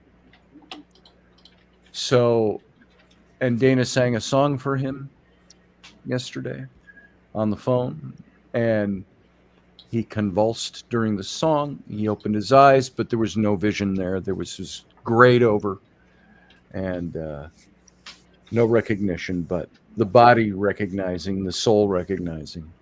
He already knows where we all are. So everybody send out a message to Dave, and I'll keep you all as updated as I can. And so everybody, thanks for joining me on here. I'm going to, did I just make Dara go, or I was going to say I'm going to let you all go, and then I'll sign off. But Dana, I love you. Dara, I love you too. Dana, see you later. Eric, I love you, brother. Love you too, brother. Let's resolve this silence, or this lack of having beers together is what I meant to say. And Michael, love you, brother. Chuck, love you too. Love you too, Scotty. All right, guys, let's go. Let's get on with our days. I will let you know as much as I know when it happens. And so for now, I will see y'all later. We'll talk soon.